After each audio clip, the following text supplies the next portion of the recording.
name of democracy, let us use that power. Let us all unite. Let us fight for a new world. We don't sleep to dream, we sleep to build stamina, energy to do our thing. Get your camera up. This show is about to begin, so sit down and buckle it in. Let's go! Hey! My name is Brian, that is John. You are watching The Brain Show. What is happening, everybody? We are back. We are. Although we're about 300 pounds lighter because Shane's not here right now. but because he's traveling, but he'll be back in probably in a couple weeks, I think. I forgot exactly what the day he said he'd be back. He's undercover worldwide right now. Yeah, he's dropping in and out. He's dropping in through the air right now in some undisclosed location. Right, he's taking out someone like Maduro. Right. He's SEAL Team 69. but Shane will be back, I think, if not next week, then the following week, and he is aching to get back. I guarantee you that. We made a joke on John's channel last Sunday because he's been gone from his channel for a couple weeks, and we're like, "Listen, we need you to give super chats so we can bail John out of jail." Yeah. We're not gonna lie anymore. John's been arrested, and we're trying to raise his bail money. I tell you what, I was desperate for donations because they were getting very, very close to doing that back access drug sample. It's when they test. slip the gloves on so they can do the cavity check. Yeah. I woke up in the night for a slap of the glove. I heard it down the hallway. Oh, right. Like, he's only 4 cells away. He's only 4 cells away. All right, so let's talk about. Oh, I need to fix my window. My window just sorry, my chat window just died on me. Hold up, guys. There it goes. All right, so let's I want to talk about the members real quick, and then we're going to talk about what we're talking about. Jesus, what's wrong with me today? We're going to. You know what? You get it. Okay. First off, I want to thank super producer, the legendary Kenneth LaRoque. Brilliant. Sent 5 Brain Show memberships at the top of the show. He didn't even wait. He was like, you know what? I haven't even started yet. Let's just get this done. He just don't play around, does he? He just goes straight on in. My man, and of course, Christy got one of those memberships. So yes, Kenneth LaRoque. Membership. If you guys don't know, Kenneth LaRoque is actually a member on all of our channels, a producer on all of our channels. I made a completely different tier for him just in case he wanted to consolidate, and I called it super producer because he's a member on all of our channels. Good guy. Mate, give me literally 2 minutes. I'm going to be right back because there's a T-shirt I need to put on quickly. It's important to the show. Oh, okay. Yeah, go get it. I'll be 2 minutes. Wait, don't have pants on either. Yeah. Well, exactly, mate. It makes it better. Nothing sexual, I promise. Okay, and then JC Chappell. He said, Chappell, my God, my brain is not wired this morning. I promise that as this show progresses, my brain will wire correctly to my mouth, to my audio out. JC Chappie, who's also an incredible producer, he said, I think he's a member on both channels too. He said, "Hail, Brian, John, and the Brainiacs." If you guys don't know, JC actually coined the term Brainiacs, which is rad. He said, "Safe travels, Shane, hashtag save Stargate." Woo! And Matthew McGee, not a super chat, but I want to bring it up. Haven't seen Shane since Pride Month. Any connection? Well, you know what they say, ask, don't tell. Or don't ask, don't tell. My brain's not working. That's a joke. No, listen. Brian, is that shirt on Mixed Tees? My Shane shirt? It was on Mixed Tees. It was a limited run. If you see it, it was a limited run. It has the Shane AI ripping through a portal. And on the left is the Aegis, which gives me an extra life. And on the right is the American flag. Yeah, it's a very cool shirt. It was a limited run for, I forgot what it was. I think it was last 4th of July, I believe. If you like it though, McGee, I'll put it up again for a few weeks. I just don't want to have too many shirts on for too long. So some shirts we take off, especially the ones with like the double arm prints, because they're hard to print and they're sort of expensive. I put them up as limited shirts and then I take them off for after a month. Thank you, Christy. I am getting skinnier actually. I've lost likewise like 30 pounds, dude. So yep, that's brilliant work. Yeah, that's what happens when you're miserable. When you're fucking miserable, okay? Let me tell you something. Eating boiled chicken sucks. Chicken and rice, mate. I've been on for weeks now. Bro, you know what I used to enjoy? I used to enjoy feeling good about myself eating fat and salt. Yeah, and now I'm not allowed to. So what am I allowed to do? Do you know what I do now? I go into supermarkets and it's food that I used to have and used to be able to enjoy. I just lick the wrapper now and walk away. That's all I can do to get through it. Well, thank you for bringing that up, though, McGee, about this shirt. Listen, yeah. So if you guys do want this Shane shirt with the double arm print, with the extra life, and the American flag, and the Shane ripping through a portal in a space-time continuum. That's what he's doing right now, is it? That's what he's doing. If you want this shirt, just say so in the chat, and I'll make sure it goes back up. But speaking of the wonderful mixtees.com, which is our sponsor, thank you for reminding me of that, John. Yeah. We have a brand new shirt up. John, show him the shirt. Freaky Naughty. Yes, the first ever Brain Show official, not just what I thought was cool that day. No. An official shirt that was made by the chat. Right here, you can find it at mixtees.com/brain show. Boom. And it's the very first one. Look at that sucker, bro. Look at that sucker. Oh, so good. I want you to know, look at there's a custom tag too. The Brain Show tag is finally on there. First off, we never made the Brain Show tags. We didn't see a point. We already had a podcast tag, and the tags cost money. But I was like, for the first ever chat created shirt, we have to make a tag called the Brain Show. Yeah, 100%, man. I wore this to the supermarket the other day, and some youngsters stopped me and they go, "Oh, that T-shirt's really cool. Where'd you get that from?" And I said, "Oh," and I gave them the link to Mixed Tees. Hell yeah! And they went, "What does it mean?" I went, "Freaking naughty." Naughty. And the only way you'll find out is watching the members section on a Saturday. That's right. That's all I'm going to tell you. So get yourself in there. Some members exclusive. You know what? I'm gonna have to send one of these to Kenneth the Roke because I think he deserves a shirt. For a long time, one of our members' perks for like the highest tier was like you get a free shirt. But after like a few months, I stopped tracking it, and no one was asking for it. I think Kenneth might be due for a free shirt.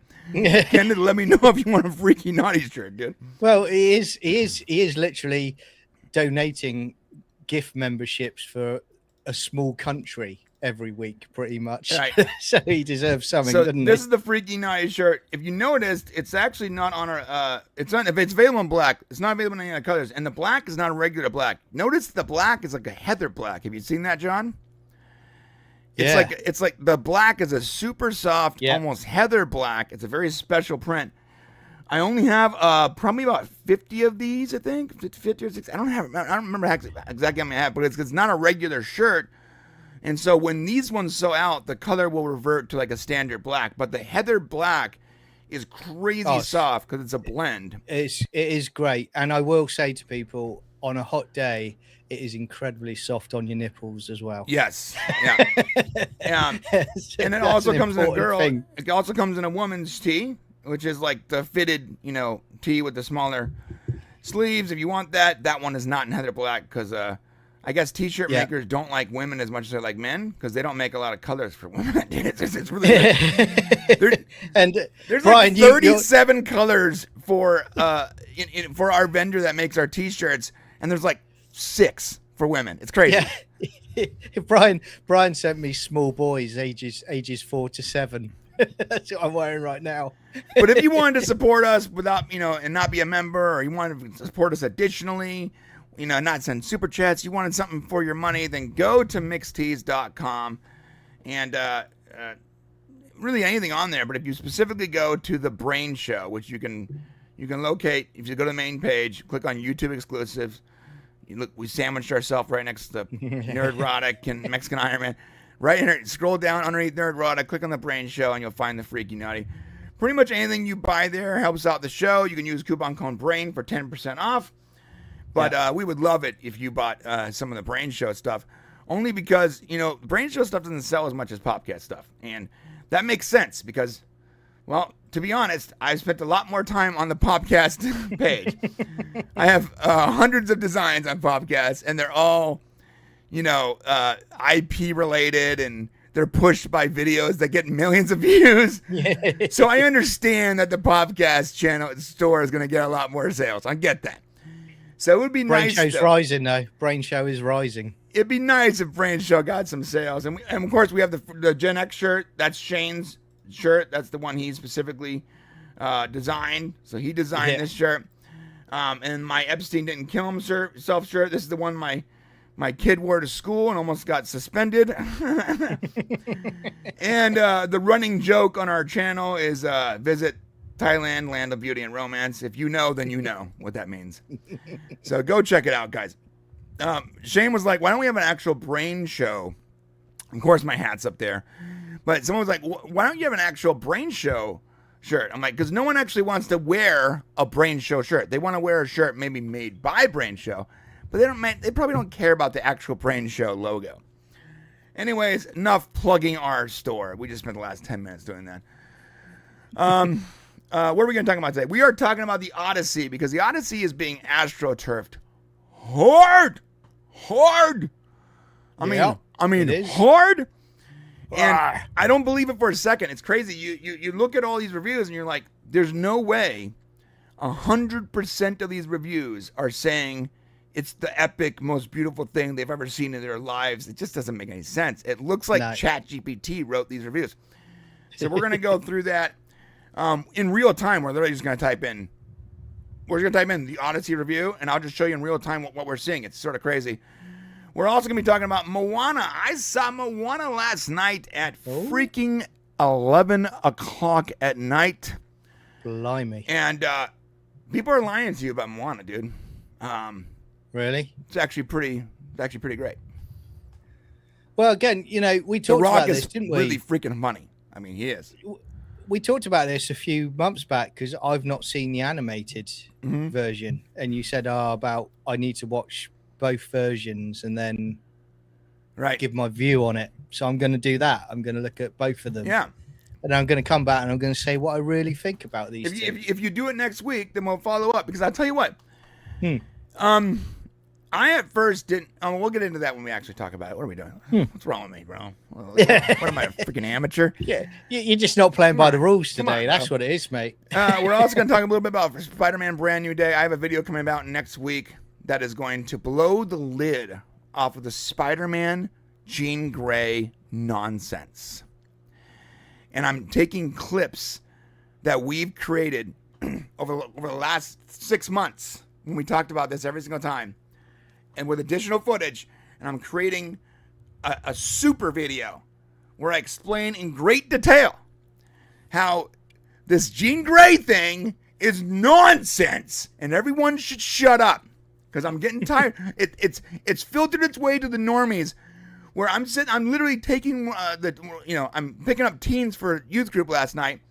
I'm a youth pastor, and halfway through there, one of my teens is a super Spider-Man fan. He's like, hey, we're gonna go see Spider-Man. I'm like, yeah, I'm gonna take the kids to see Spider-Man when it comes out.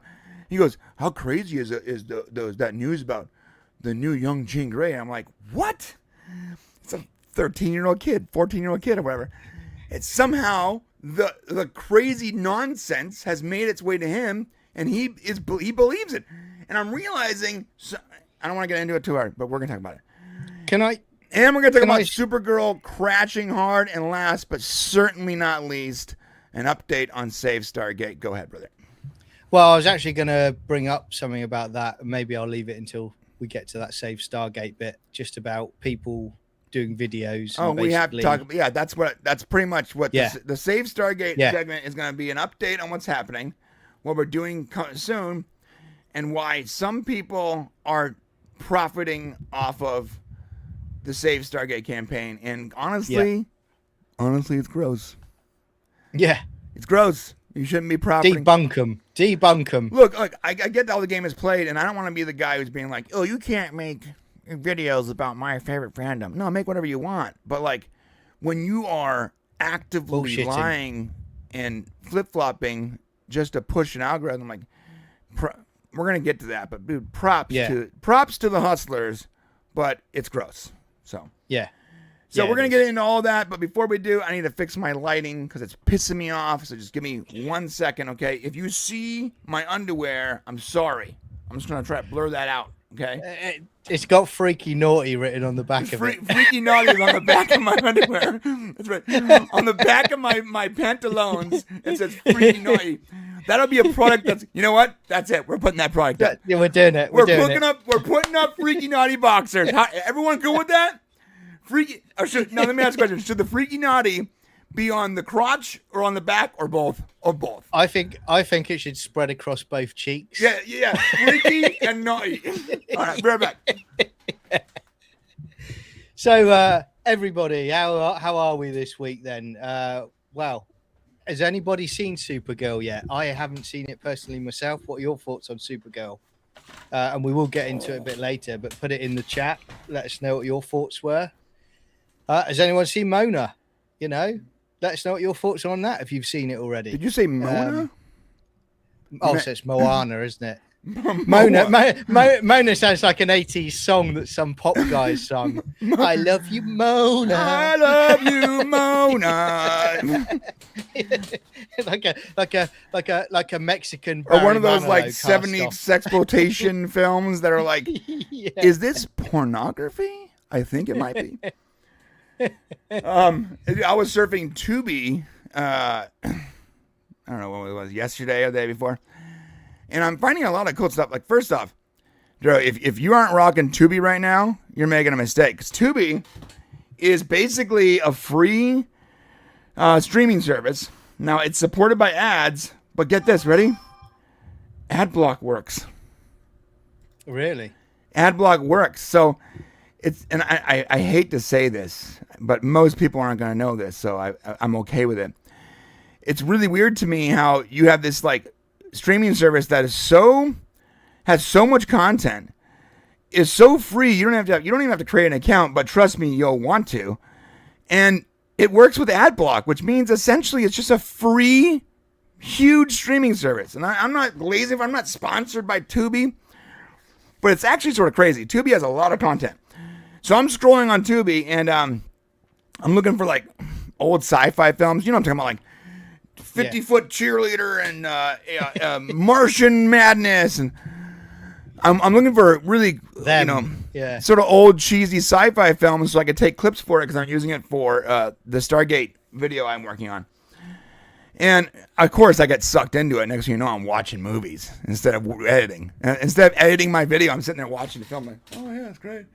Really enjoying it. Like the quality's pretty good, and they have a huge selection.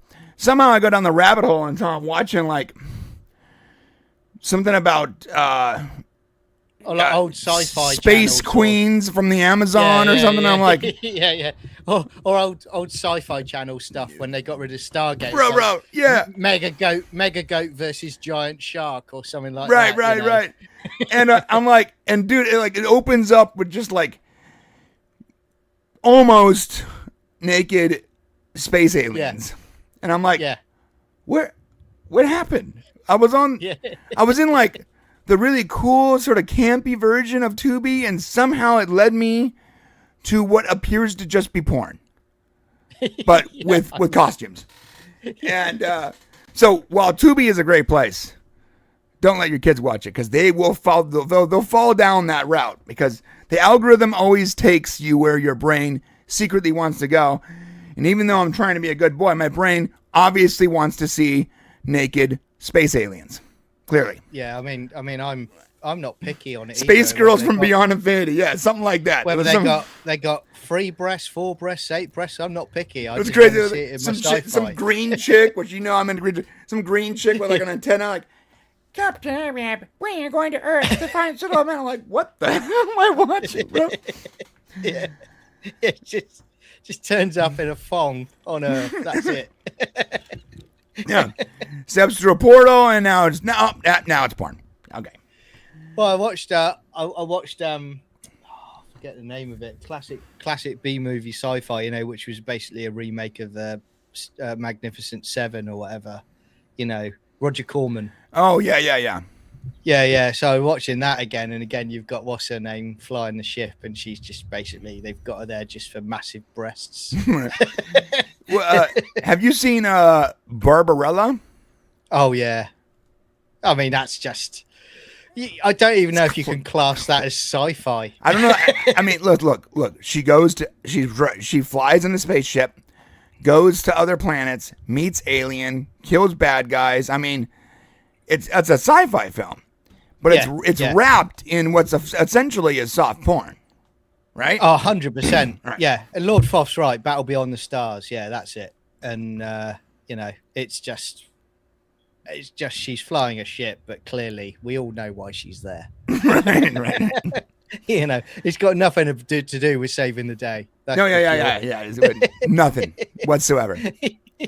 Okay, all right. So let's get into our first topic. Let me set it up real quick. Hold up here. Let me make sure. Matt McGee's on season 3 of Stargate. Yeah, nice one, mate. Great stuff. You'll be at our watch party sooner or later, mate. You get yourself in there Sundays. You'll enjoy it. And Gasmatron was awesome.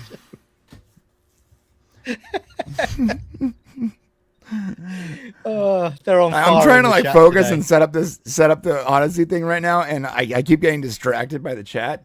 You guys, man. Yeah, I know. Oh, we might have rec thoughts on the show, by the way. Oh, brilliant. Yeah. He's a filmmaker, and I asked him if he wanted to come on. He wasn't totally committing to it, but he didn't say no. So we'll see. That's a yes as far as I'm concerned. Yeah, I mean, listen, if you don't say no to me, that means yes. Yeah, exactly. Which is problematic. I realize that. I know. So whenever I've gone on a date before in a pub and I go, do you like me? And they go, maybe. And I went, look, it's either yes or no. We don't sit in the middle. Just tell me how it is. Have you seen Ted Lasso yet? Yes, I've seen first few episodes of season 1. Really enjoying it. It's again, if you like soccer, it's good, but it's a funny sort of heartwarming show so far. Right, it's not a actual soccer movie, right? On a show, because it's sort of like it's very soccer light. It's more like soccer. Yeah. But soccer. I gotta say, dude, because of the World Cup, my wife is like, temporarily really into football, the English football. Oh yeah, England tonight. Way! And I'll be watching that because our last hope for our cousins to win the thing, because USA got, I don't know what happened. USA just forgot to play soccer that day. Did you see that? Did Look, you see the I'm Trump not even going to pretend like USA? I know a lot about soccer, but I can tell you this. I'm looking at the pitch. That's what it's called, the pitch, right? Yeah, I'm looking at the pitch. And here's what happens. I'm expecting a similar performance to what we had the first 2 games. And what I got was people that kept passing the ball backwards and had no idea how to get past the middle of the pitch or the center of the pitch. It's like they were so outclassed that they just forgot what to do. I'm confused, bro. And again, it's like ultra defensive because they're not sure what they're doing there. But did you see the tweets about Trump after that game? No, yeah. Because you know about your striker and about how he put pressure on the president of FIFA and got him to overrule the red card so he could play. I remember watching it after you got beat.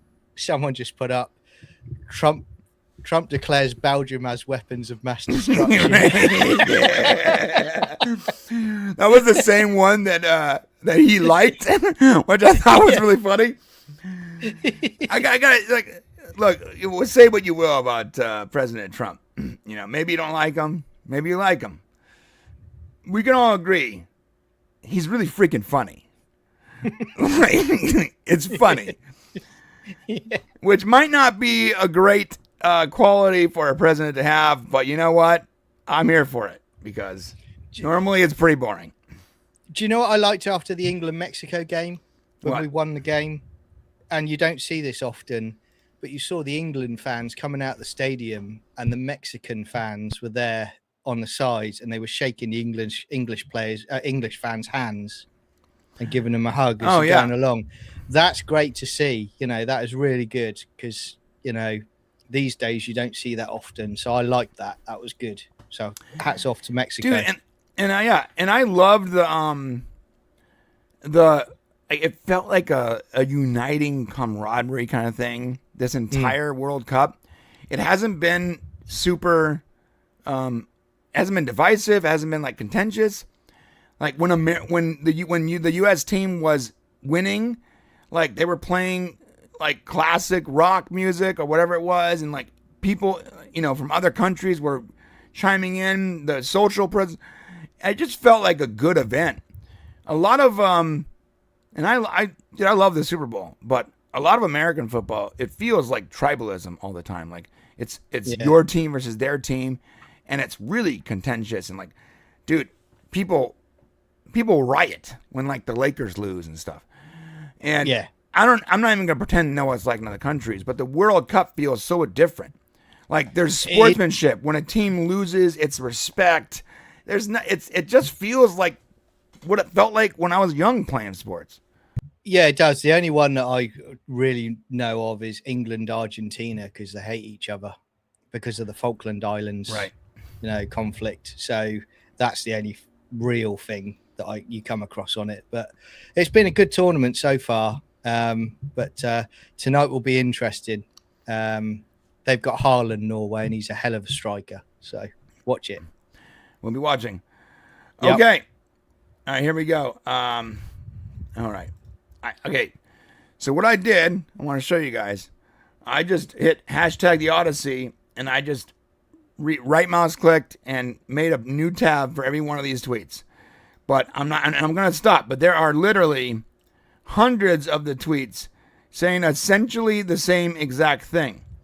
So I'm just going to pull up each one of these things, and and we're going to make. I'm going to do what Candace Owens does right now. Ready? I'm not going to make any accusations. No. I mean, she does lie. That's true. I'm not going to make any accusations. I'm just going to point, and I'm going to ask you to come to your own conclusion. Here we go.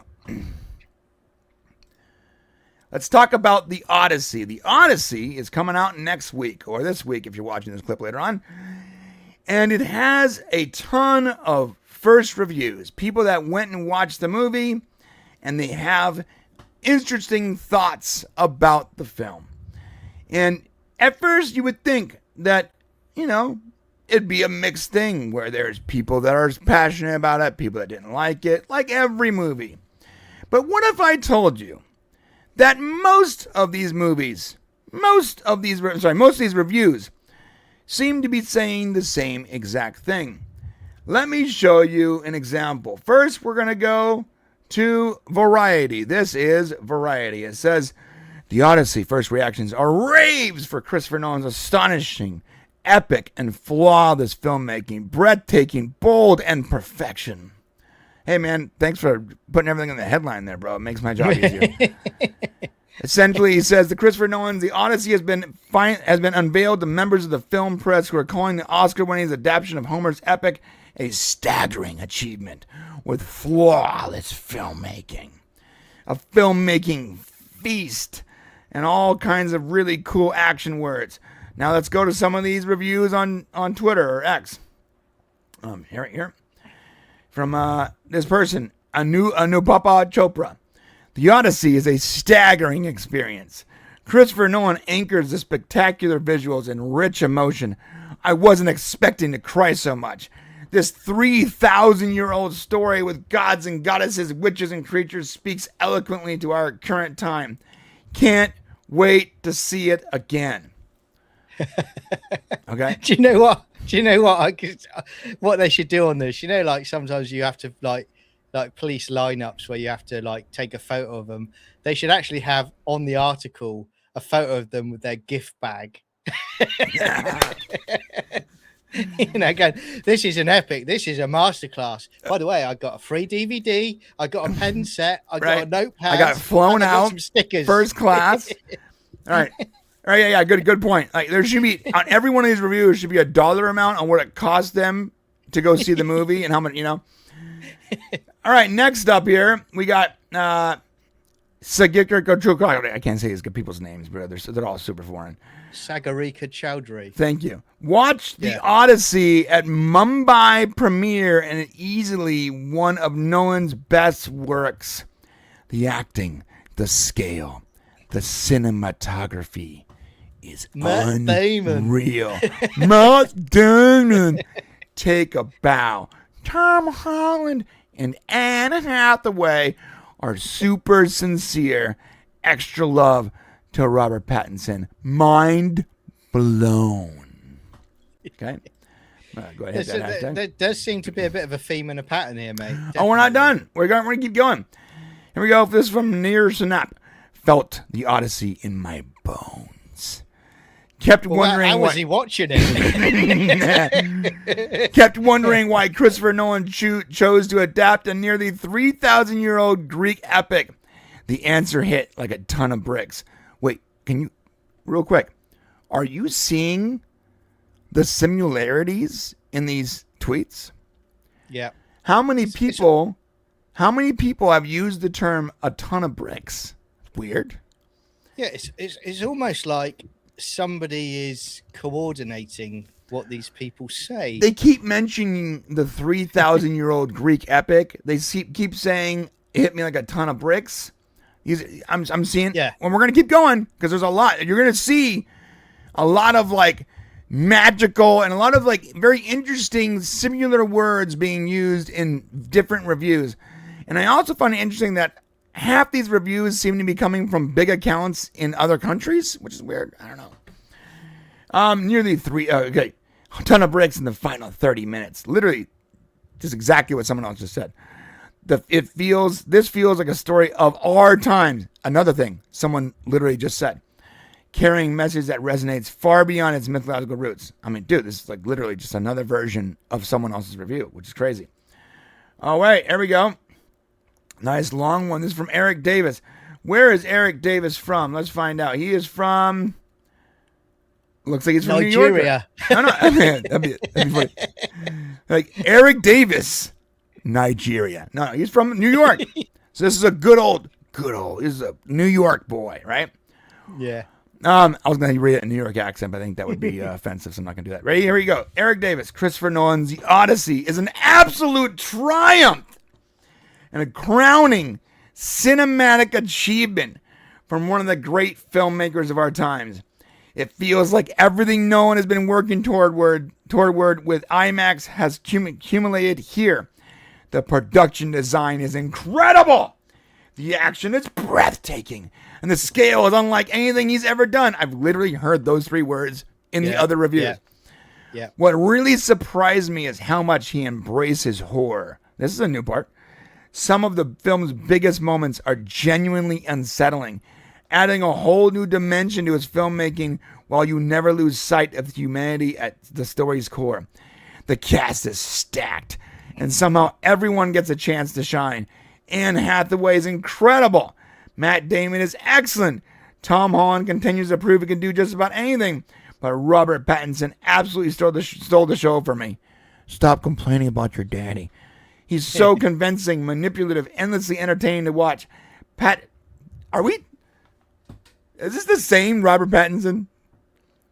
Yes. The same guy? Because this guy, Batman. he just doesn't have a whole lot of charisma, right? No.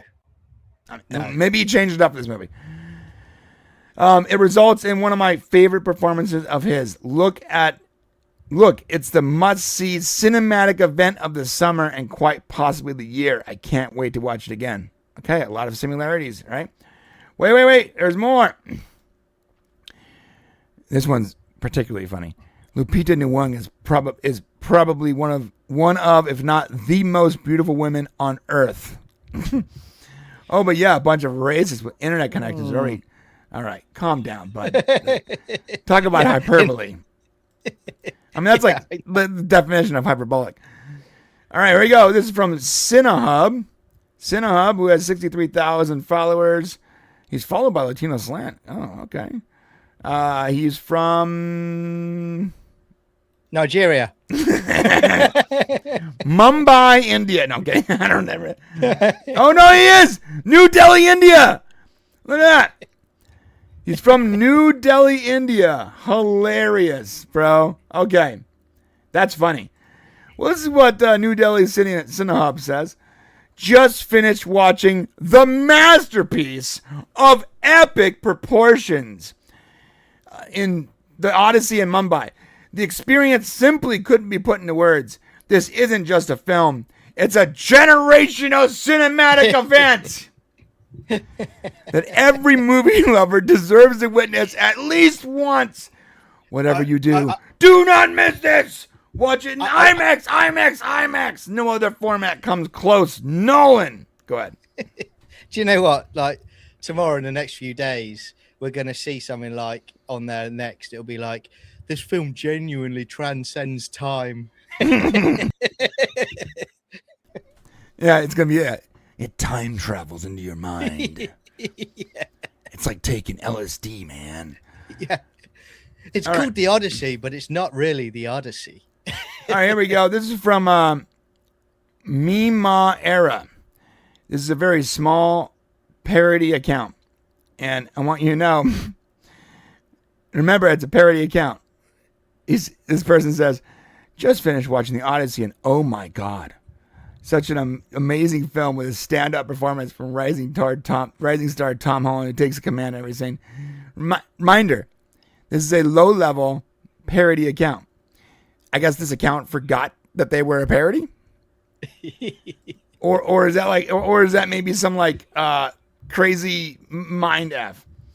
Anyways, yeah, it's like three-dimensional chess at this moment in Right. time, isn't it? You know, so it's on another level. So then I go to hashtag the Odyssey review, and here's one. Another person from Mumbai, India, whatever. Yeah. I'm not sure if I'm allowed to even play it, so I'm not even going to try. But I'm seeing a lot of reviews from India, and yeah, of course, there's people in India that saw the movie. You know, there's fan events. I mean, there's press events, and that's all possible. I just think it's a little interesting. Oh, this guy's a bad review. It's interesting to me how so many of these first reviews are from Indian accounts. And if you're a press screening, why are there so many low-level, basically Twitter eggs that got invited to the press screening? And how many people can fit in that press screening? Jeez. I'm a little confused. Sat on each other. Yeah, it's weird to me. This is from Angela, obviously another person in India somewhere. First reactions to Christopher Nolan's Odyssey are out, and they are incredibly positive. Early viewers are calling it a generational cinematic event. Jeez, bro, we've heard that like 5 times, man. So many, guys. So many. I just go on Twitter, go on Facebook, and look for actual reviews. It seems like almost every person that has watched, here's another one, Jazz to Gangi, 13K subs. Seems like almost every single person that have seen this movie has all came out with the same exact review, essentially calling it a generational epic, blah, blah, blah, whatever. Just beautiful, love it. In every way, it's the best thing ever made. It transcends time and space. It occupies every dimension possible all at once. It's phenomenal. I mean, generational, I would say Jurassic Park for me. I would even say T2. The Matrix. The Matrix. The Matrix. Yep. Original Star Wars. Right. You know, those are those kind of things. This is. I got to be honest, mate. I saw the trailer right. I watched the trailer for it, and I just thought to myself, the trailer's boring me. So, how am I going to be entertained for that length of time at the cinema? Right. If the trailer's boring me, the trailer's meant to entice me into watching it, and it's not. Bro, yeah, we've said it before. Like, I was in the theater watching the first trailer that came out like a month ago, and it was before some other movie we were watching, and it was like 2 minutes long, and I'm sitting next to this dude I don't know, and at the end of the 2 minutes, I'm thinking in my head, thank God we're moving on. God, that's boring. And the guy next to me was like, finally, it's over. Like, audibly, bro. And like exactly what he said was like how I felt. Like, God, this is boring. It's literally putting me to sleep. A trailer should not put you to sleep, dude. There's no such thing as an ASMR trailer, right? Like, goodness gracious. Oh, dear me, man.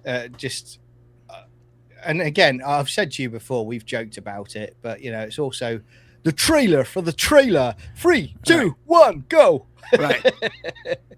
Now, here's the deal, guys. If it's good, then we're wrong. Yeah, right? We'll admit we're wrong, and we'll go great. And we'll watch it this week, and we'll come back next week, and we'll do a review. But yeah, I'm leaning towards, from my opinion, I believe that when everyone is saying the same thing, something's fishy. Yeah. Something's suspicious. Yeah. So. I agree with you on that. It just doesn't stack up for me. Again, I don't.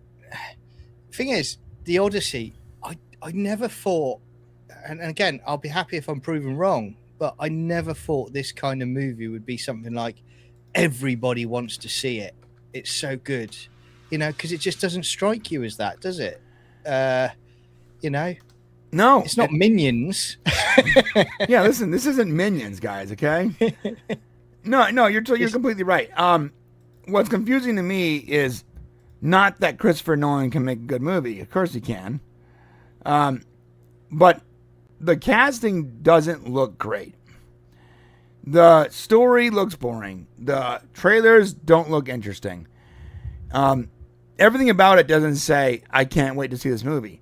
So when you see every one of these reviewers that were, and especially in other countries for some reason, like India, it's not like Nigeria. It's not like it's taking place in Sweden or England or China.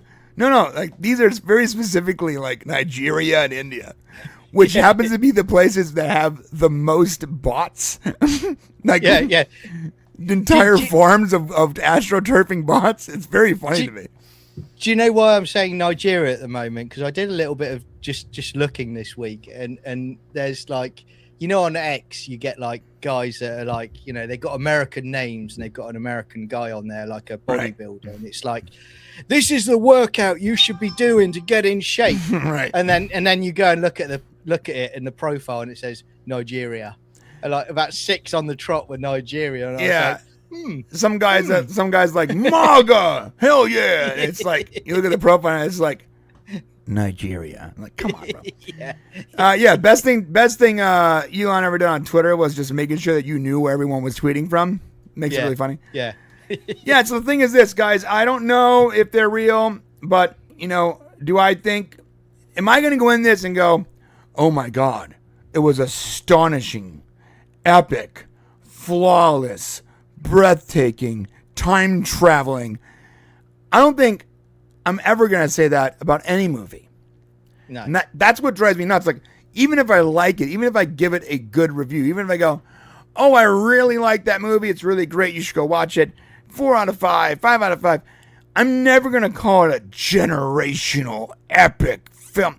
Like these words just seem just scream AI generated for some reason, dude. Well, these generational are films like Back to the Future, you know, where they're just gold standard for me. That whatever you could go 200 years into the future and they would still be classed as a classic, just perfect film.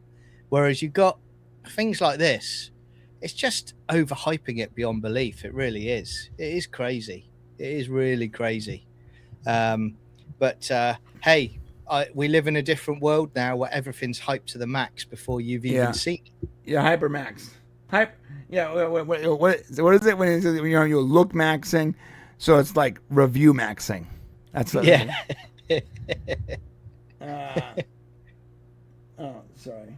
I got a video. Okay. So yeah, let us know what you guys think in the chat and in the comments. What's going on? What's with this movie? It doesn't seem real to me. It seems astroturfy. Seems body. And I just think this movie is so weird. Has weird casting, weird trailers, weird political messaging. It's a weird translation from a 3,000-year-old epic. Just everything about this movie it doesn't add up. It's almost like I'm watching the uncanny valley of filmmaking, or even worse, like interdimensional cable from Rick and Morty. Like everything's a little weird. So when I see the reviews, and now the reviews are weird. Now even the reviews are suspect and weird. It just makes me, and maybe that's the plan. Maybe the plan is to make me go into this movie expecting it to be the worst thing ever. And when it's just fine, I'm like, oh, that was a good movie. Can I also say something quickly to people in the chat? Thank you for joining us tonight. We've got over 50 people. That is awesome. Amazing. Thank you for that. But could you do us a favor? Could you hit that like button? Because it helps us develop and grow the channel with the analytics. So if you can, that would be brilliant. Absolutely. Do it. Well, we're gonna complete this, but again, let us know what you guys think in the chat and in the comment section. What do you guys think about the Odyssey? Are you watching it? Are you buying the reviews? What do you think? Give us your opinions. This is from Fan Cheered for $2. It says India volume and similarities, population / outsourcing. Don't know what that means, man. But you know what? Thank you for the super chat. Yeah, thank you very much. Yeah. Okay, moving on. Okay, there's some another members chat from John Burns. I saw Supergirl, thought it was okay. Odd that her society lived so long without any arable land before she left. I didn't enjoy Lobo, $50 question mark. Yeah, listen, I have a whole review on it. I did enjoy Supergirl. I see the problems other people had with it, and we're gonna be talking about that soon because it is crashing hard. But I don't think it's crashing because of the quality of the film. I think it's crashing because of the online hate.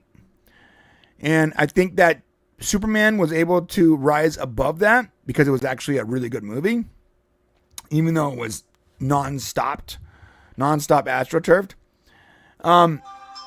But for some reason, for a good reason, because Supergirl is not as good as a movie, then the online hate, I keep turning my freaking volume down and it keeps making noise.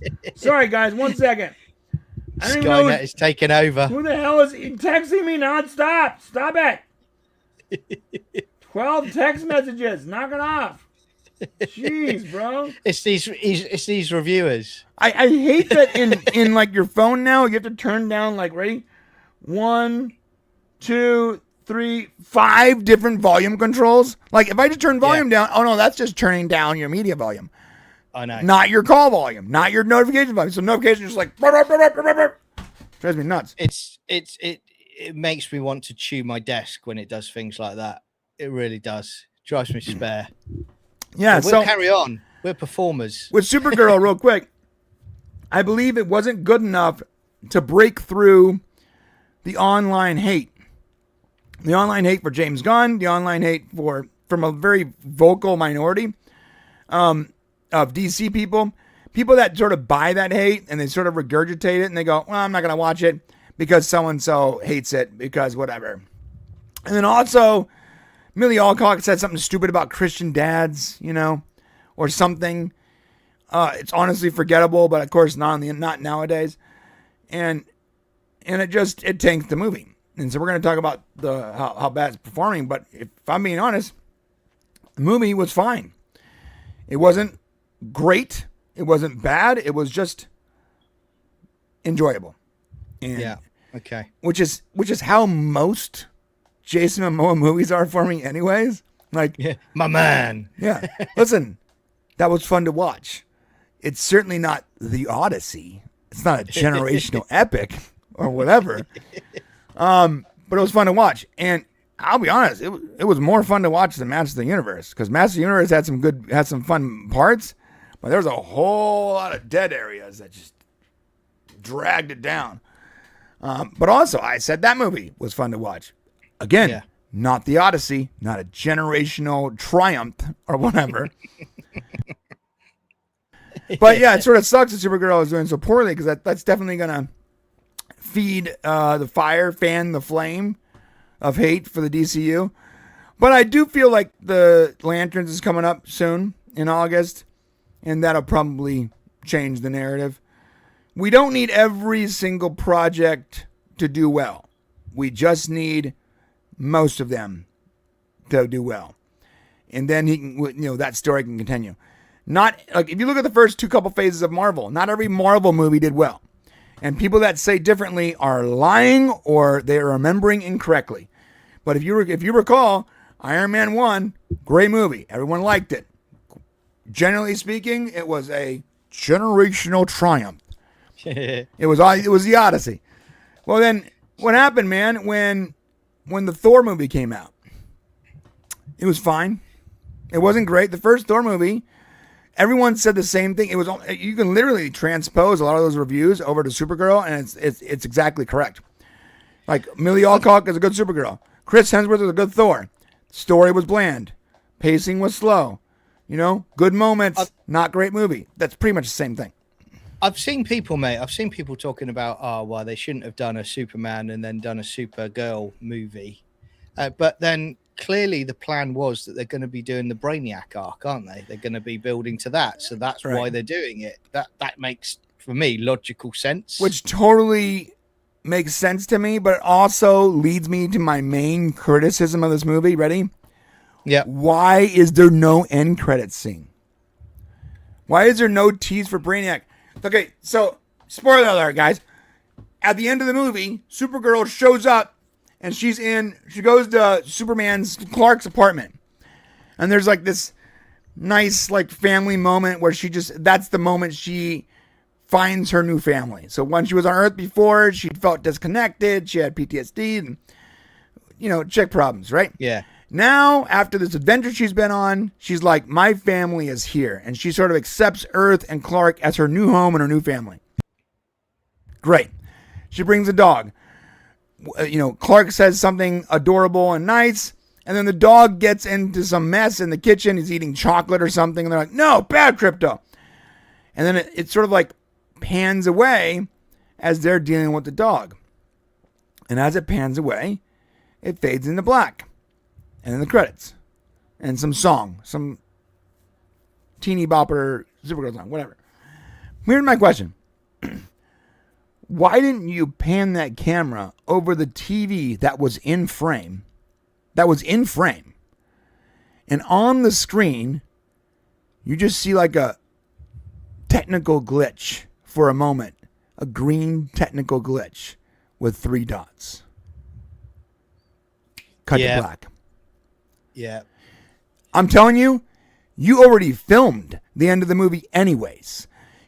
All you had to do, and when the movie comes out, I'm literally going to go take this scene, and I'm just going to extend that a few seconds and put that in there.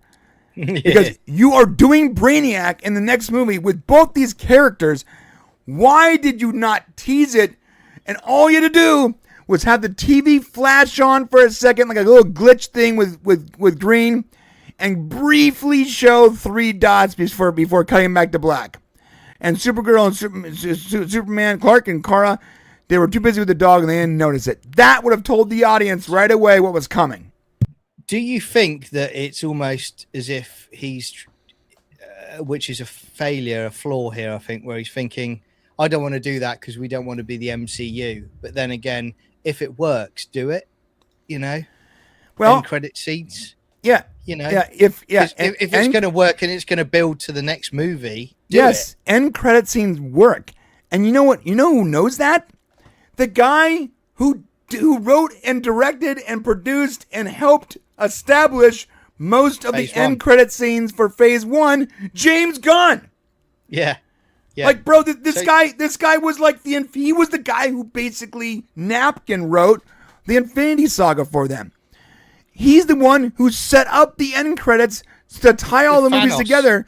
Right, so that the story of the movie didn't have to be particularly about the overall arc, and the end credit scene can give you that little bit of story to tie them together. Yeah. He knows how powerful the end credit scene is. Why would you not use it? Why? I don't understand it. I really don't. And again, you're talking about Brainiac, and you know, I'm sure you're the same as me. I've been wanting to see a live action Brainiac on this big screen for such a long time now. Right. I don't know why you wouldn't be doing end credits and building up to that and teasing it. You know, bro, makes perfect sense. Even for the haters, Brainiac is like he is one of those characters that people need to see on screen because they've really never seen him. Not really. Yeah. Yeah. They've seen cartoon versions, but they haven't seen like a terrifying Brainiac. The fact that we're going to get Brainiac is huge. Like that alone added points to Supergirl because I knew that this movie was leading to Brainiac. The fact, like, I'm glad, and you own it. It wasn't. Yeah, and you own it. You own Brainiac. So put it in. Exactly. I'm glad it wasn't Zod again. I'm glad it wasn't just, you know, it's going to be another Luthor arc thing. It had to be Brainiac for me, and he's doing that. So yeah, and I'm happy with that. You can't do Darkseid because that's like a Justice League level hero. You got to do a hero that is powerful, that everyone likes, that hasn't been done. And Brainiac Personal stakes to Krypton. Right. Yeah. Yes. And Kara. It's like they're both because by the way, that city floating out in the middle of nowhere. Yeah. Okay, spoiler alert, guys. Brainiac actually picks up Kara's city. So all the people Kandor. So all the people that were like complaining about how Kara's city doesn't make sense, guys, it's a comic book. Of course it doesn't make sense. I'm not saying like I'm not trying to give it too much leeway, but like it's not like James Gunn pulled the idea of the force field city out of his butt. It's literally in the comics. That happened in the comic books. It's also what is it? I've got the animated. What is it? Superman Unbound. Yeah, and Justice League Unlimited, and exactly. So it's all there. And Brainiac at one point he shrinks that city and adds it to his collection, which effectively protects the Kryptonians that are in there. So technically, Kara's family and city is not dead, but she doesn't know that yet. It's actually really cool. Just a collection. Yeah, it's so funny to me because like a lot of people are like, "What was up with that floating city? Like, how does that even work?" I'm like, guys, just Google it, bro. This is not hard science fiction, man. And I can't believe I have to defend a film that I only mildly enjoyed. That's what pisses me off the most. It's not a good movie. It's just enjoyable, and honestly, it's like barely enjoyable. There's enjoyable parts, and Kara's great, and Lobo's great, but like the movie itself wasn't like. It's certainly not a generational epic. It's just sort of like it feels like. It feels like an in between movie, like where it's in between this and something more important. But the thing is this, like, I hate the fact that I have to defend something that I'm not even that passionate about in the first place. Again, I only tangentially like Supergirl. I like her because she's related to Superman. If Superman didn't exist, I wouldn't care about Supergirl. So that's number one. And then I go watch the movie and I'm like, it's fine. It's fine. It's okay. It's enjoyable. And now I'm being forced to defend it against people that didn't even watch the movie. Dude, if you don't watch the movie, shut up. If you didn't watch the movie, then shut up. I don't understand people that think they can have an opinion about a film they haven't seen. You can have an opinion about the trailer. You can have an opinion about the wallpapers or the posters or the casting if you've seen those things. But if you haven't seen the movie, you are not allowed to make a definitive statement on what your opinion is, because you can't have an opinion. It's not possible. You haven't seen the film, so shut up. This is Brian talking to me because I haven't seen the film yet. So he's basically having a go at me, and he's saying, "Don't you dare talk about Supergirl today, because you're on a red card right now." No. But no, you're giving opinions on stuff around Supergirl. You're not. I haven't seen it. You haven't seen the movie yet. I can't slam it or I can't say it's fantastic because I've not seen it. Right. When I do, I'll be able to give my opinion. Again, my opinion is it's not a good movie. So the fact that I have to actually defend it pisses me off. I shouldn't have to defend something that I only mildly enjoyed. Yeah. Now, I didn't even pay for the ticket. It was free. So like I mildly enjoyed it and I didn't even pay for it. So like, what is that telling you here, guys? It's like barely above. I would even say it's a mid movie. It's sort of mid. Now, I'm going to ask you this, mate. I'm going to ask you this, and I'll ask the audience as well. There's all this controversy about, this is James Gunn's era is failing, whether it is or whether it isn't. If they decide to get rid of James Gunn, my view is they should stop trying to do these, connected universes and just do standalone movies for a long time, because all you keep doing is resetting the board and trying again. And to be honest with you, I've said this before. Right. I love 89 Batman. I love Christopher Reeve Superman movies as a kid. I grew up. I didn't give a stuff that there wasn't a connected movie between those two. Would have been great, but I was happy with those characters in their own ring-fenced movies. I had no problem with it. And I think you need to get back to that, because it's just if you keep chopping and changing, it's just a waste of time. Building things up. Right. Oh, it's not performed, therefore let's scrap it and start all over again.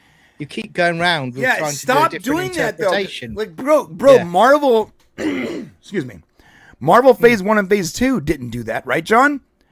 Like, guys, did the first Thor movie do well? Guess what? No. Did the second Thor movie do well? No.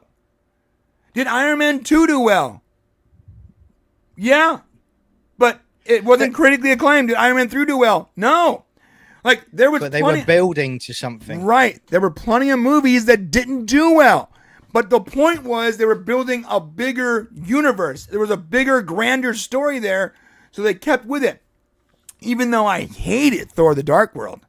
And it's one of those movies I always... It's a bad movie. It's a bad movie. It's a bad movie. Yeah. I always skip that movie.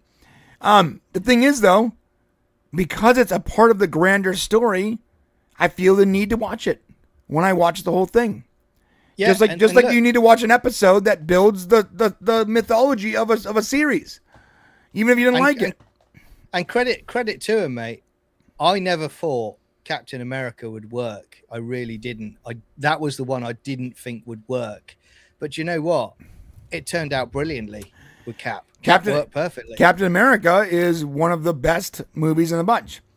Yeah. In fact, probably my favorites in Phase 1 are Iron Man, the first movie, and Captain America. And then maybe Civil War, I guess. Oh, that's not even Phase 1. That's like Phase 2. Phase 1. Yeah, it's like, honestly, like the only good movies in the bunch are Iron Man, Guardians of the Galaxy, and Captain America. In Phase 1, those are good movies. Captain America is a great movie. I really enjoy it. I always go back the to graphics, they made him look all scrawny and stuff. He had this like heart about him where he's like, I could do this all day. Like, and all these comic book lines where he really delivered. Like, dude, I'm not a huge fan of Chris Evans. I think his politics are weird. I think he's sort of a douchebag.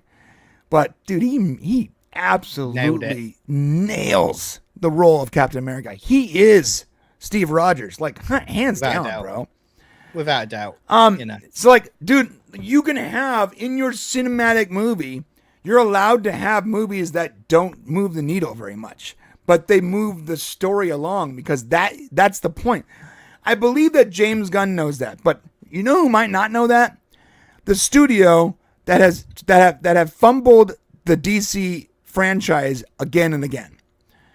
So if maybe now that Zaslav's in charge and James Gunn is actually head of the studio with Safran, maybe they have enough power there to realize that they need to continue movies even if they don't do well because it's part of the story.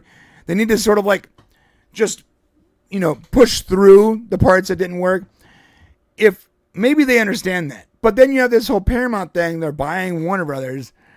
Like, when that eventually happens, because it's going to happen, people are always going to criticize me like, oh, do you want Paramount to buy Warner Brothers? No. But I don't have any control over it. So I'm talking about it as if it's fact because it's fact. It's going to happen. And if Paramount somehow gets stopped or blocked from buying Warner Brothers, guess what? Someone else is buying Warner Brothers. At some point in the near future, Warner Brothers is gone. That's just facts. Yeah. It's going to be absorbed in some of the country. Sorry, some of the company. That's facts. We don't have to like it, but them the facts. So when someone else does take over it and Zaslav is no longer in charge, and now James Gunn's, his DC studio head is more of a, on paper kind of thing and not in reality, what happens to DCU? Because if it's not doing well now, he's certainly not going to be able to convince a new owner, a new boss, to let him keep doing his thing. Because I do believe that his vision is going to take this. This could be the next big franchise, but you got to let Gunn do his thing. And there's might be stuff you don't like about it, and there might be stuff I don't like about it. But I think overall, it's going to be great. Just like Marvel Phase 1 and Phase 2. There's plenty of stuff I didn't like about Marvel Phase 1 and Phase 2. Plenty. Yeah, but all of 100%. That got me to that epic last scene with Iron Man and the entire theater collectively losing their minds multiple times in that film. Like, if you give me the 12-movie series that gets me to a Justice League where I can finally see Superman fighting Darkseid, then I'll take it. Oh, boy. Even if I have to watch some bad movies, give it to me. Inject it into my veins, baby. Yeah, I want it. Yeah, exactly. I mean, it's that's what I want. Will I get it? I'm doubtful. But then again, because we know how fickle studio heads are these days. Right. Unless they're Disney and they let Marvel do whatever the hell they want, apparently. Marvel can have 20 movies in a row just absolutely fail consistently. TV shows, movies, every Marvel project after Endgame, almost every Marvel project has just consistently been either lackluster or completely failed. Yeah. Yet, they don't seem to care. No, they just keep going. Sausage factory. Just right, bro. And meanwhile, I'm like, guys, I know Supergirl was sort of mid, but please, sir, please continue the story. I really want to see Brainiac. Like, I want to see that character on screen. I want to see the character on screen. Please don't take that from me. God.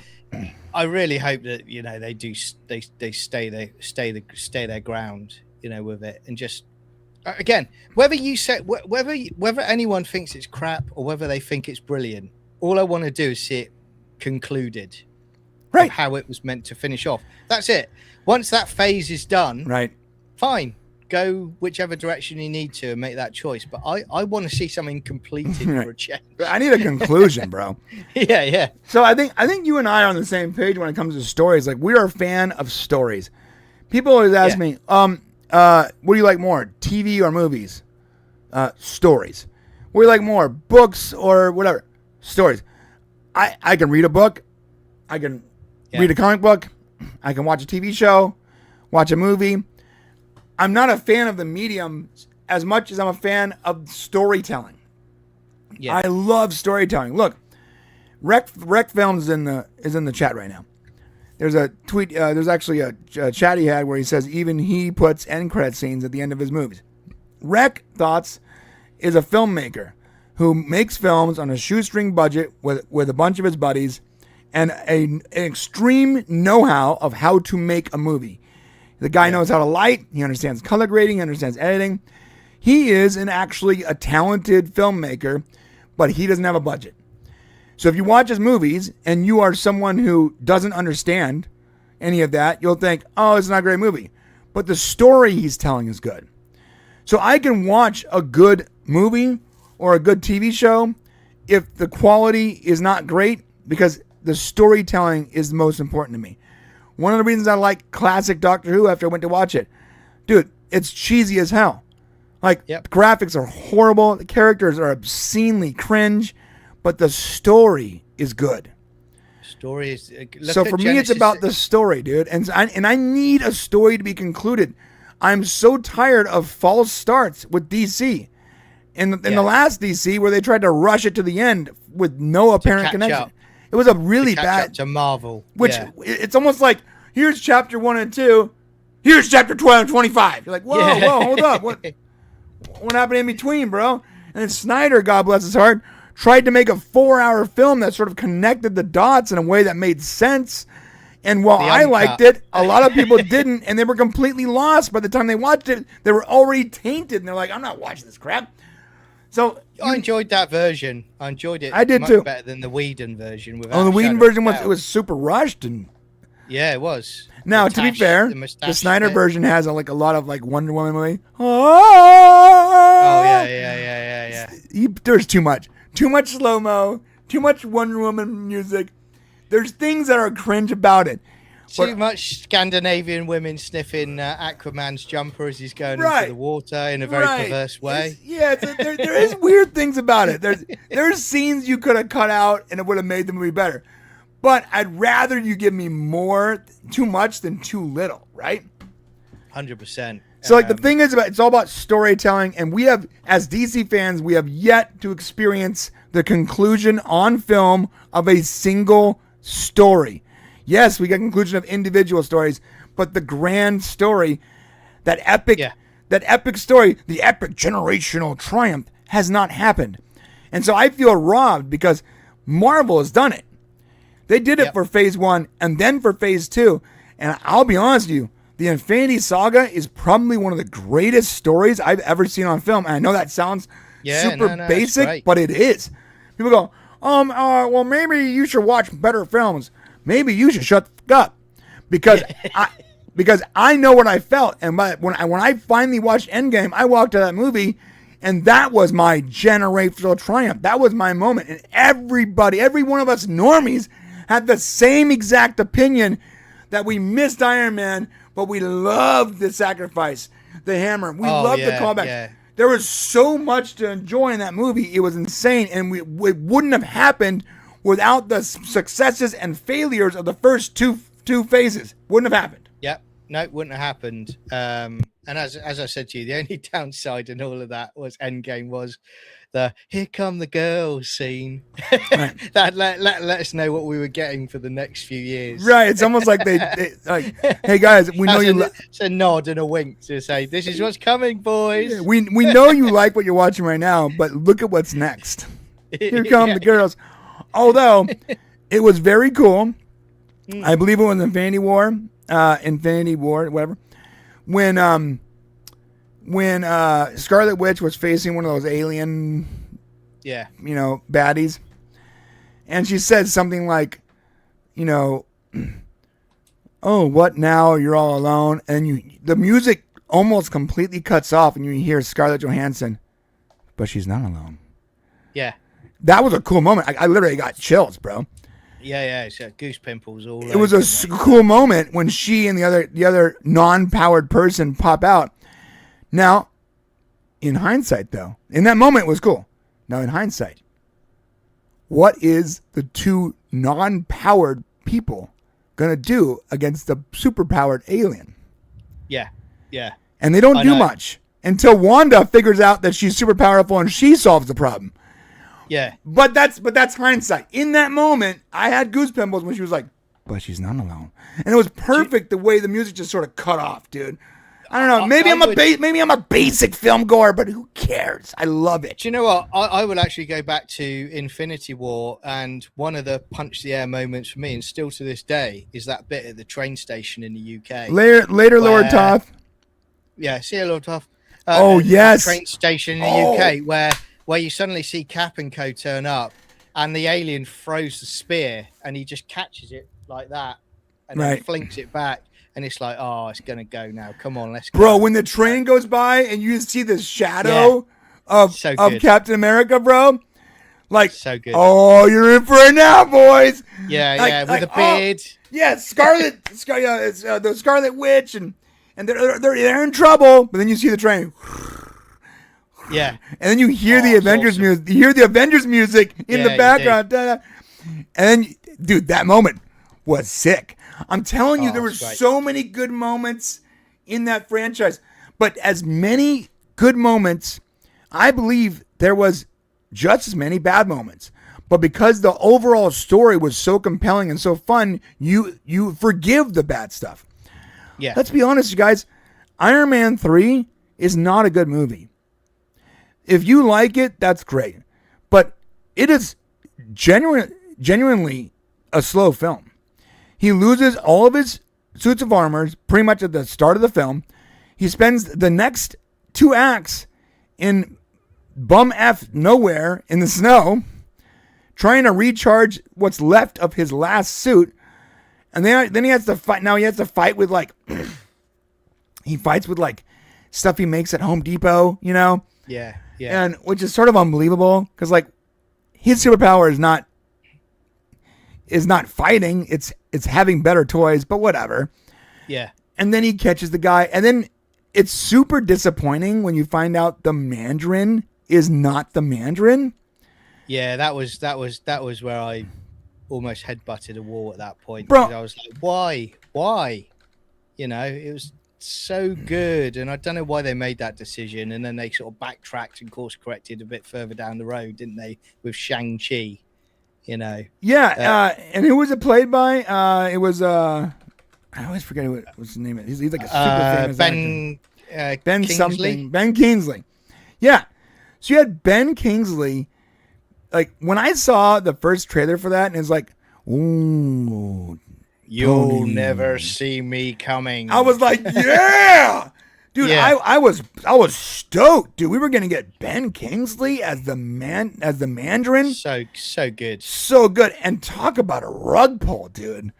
They rug pulled the crap out of the audience. They rug pulled us hard. And then they gave Pepper Potts powers. Somehow she was able to. There's so many bad things about that movie. It's not a good movie. Was it enjoyable? No. Was it entertaining? Just like Supergirl, I'm gonna tell you yes. There was entertaining moments. It's an enjoyable film and it's especially good if it's part of the grander story. But on its own, it's not a good movie. Well, what I found strange about Iron Man 3 is they tried to combine two different sort of comic runs. You had the Extremis incident where they were, building superpowers by injection and treatment, which is a super cool run.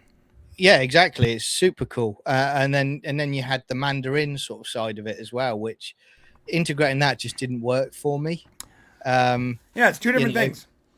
Those were two different stories there. And if I was Disney, I would have been like, hey guys, make a Mandarin movie and make an Extremis movie. Don't make both. Yeah. 100%. I was like, I was like, hey, do you guys not like money? Because you got both movies here. What's the problem? But I'm gonna wrap it up here. Wrap up this news story or this section, whatever the hell this is called. With, I believe whether you like DC or not, James Gunn or not, I think it's an objective fact that in any great franchise there are good and bad elements. And as long as the overall story has a satisfying conclusion, and generally most of the movies, so the majority of the films or the episodes or whatever are better than the bad, then that is what gives you a favorable, successful franchise. And whether it's Agents of S.H.I.E.L.D. or Supernatural or Star Trek Voyager or whatever, even TV shows do this, as long as there are more good episodes than bad, then people tend to look at those as favorable. and they tend to do well. Star Trek Voyager is a perfect example. There are plenty of stinker episodes. Plenty. But it's still in my top 5 all-time TV shows to rewatch. For a reason, dude. You know? Even though there's a bunch of stinker episodes. Stargate SG-1, I love. There's some stinker episodes. There is. Yeah, 100%. But most of it is great. And that's all you need. So, look, DC Studios, just like Marvel, are allowed to have movies that don't move the needle very much. But they're part of the grander story. And I think that if Gunn is allowed to do his thing, we're going to get to an endgame moment in DC that we're all looking for.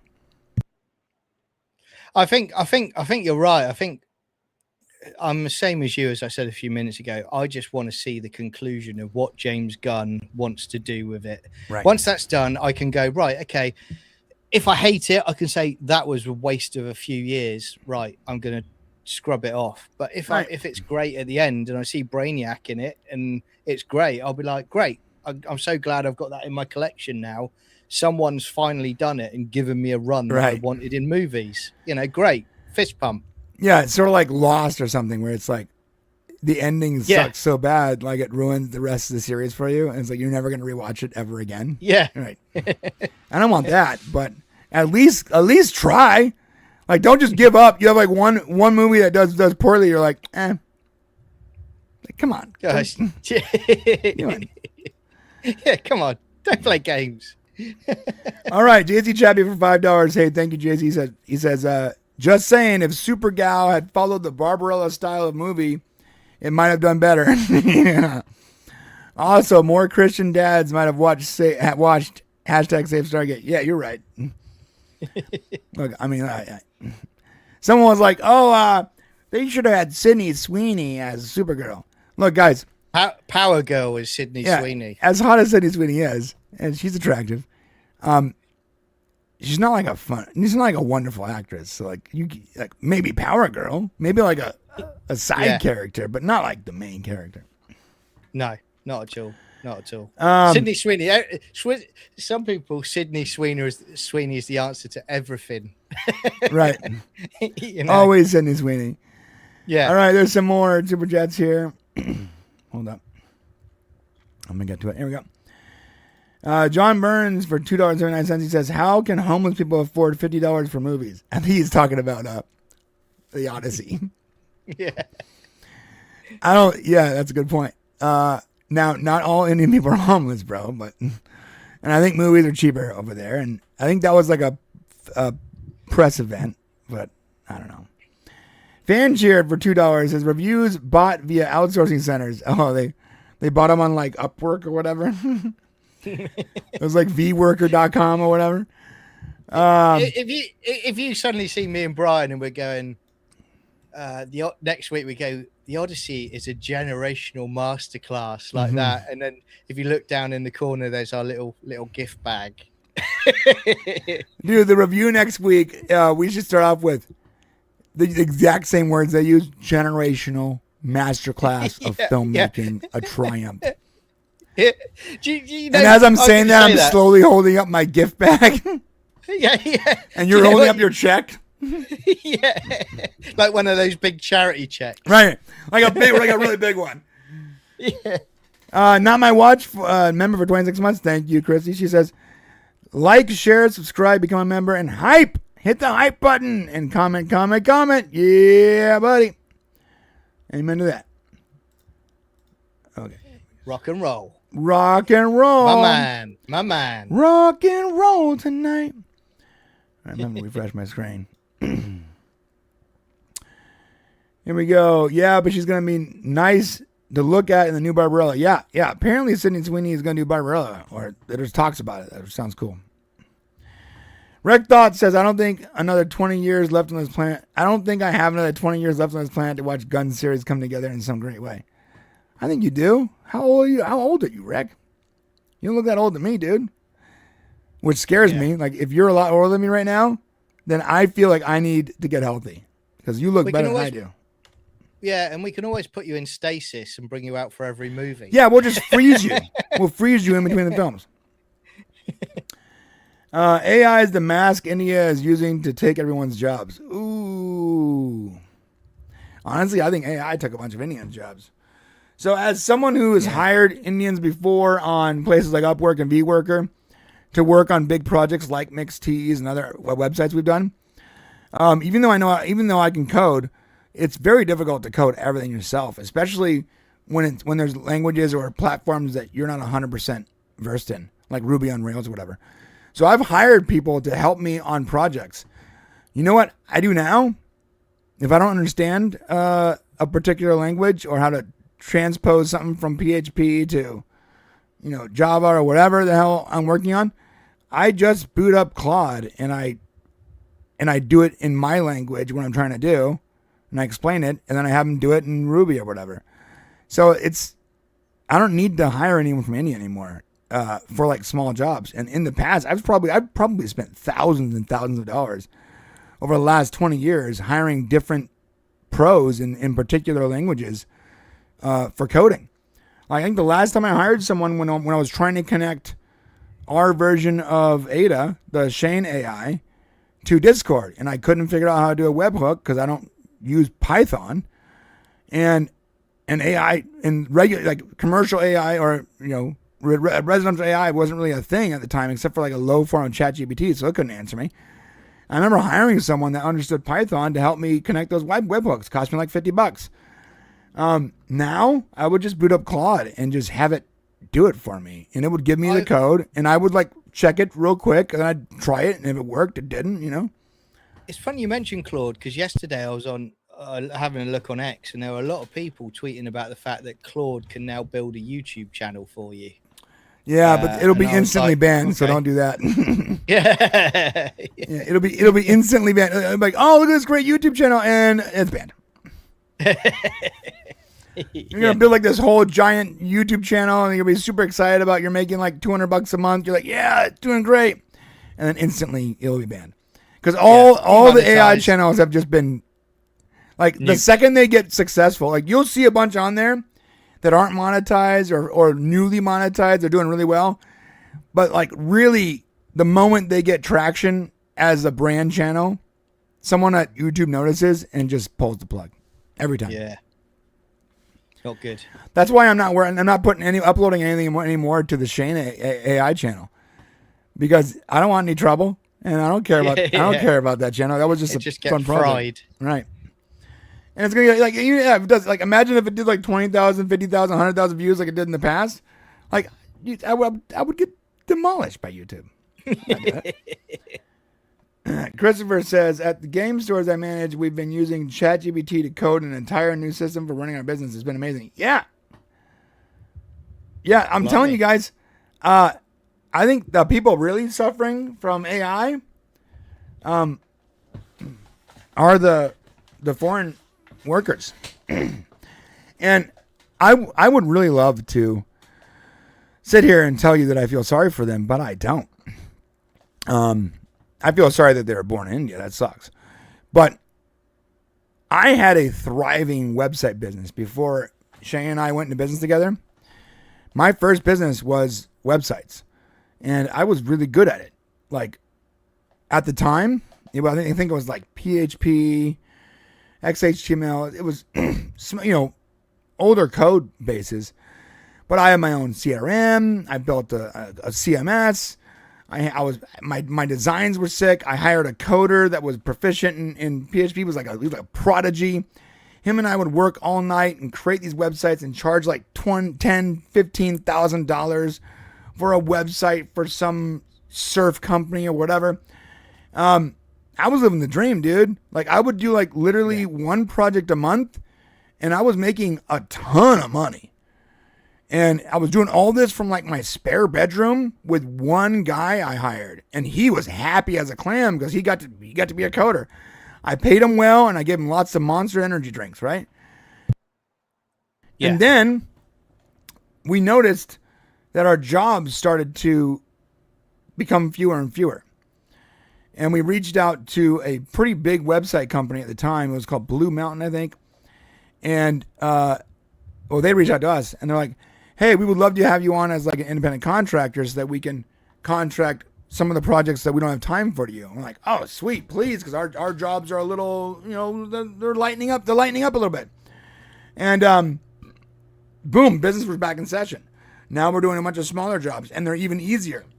No custom CMSs. It was all just cool websites with cool visuals, making tons of money, $5,000-$6,000 a website.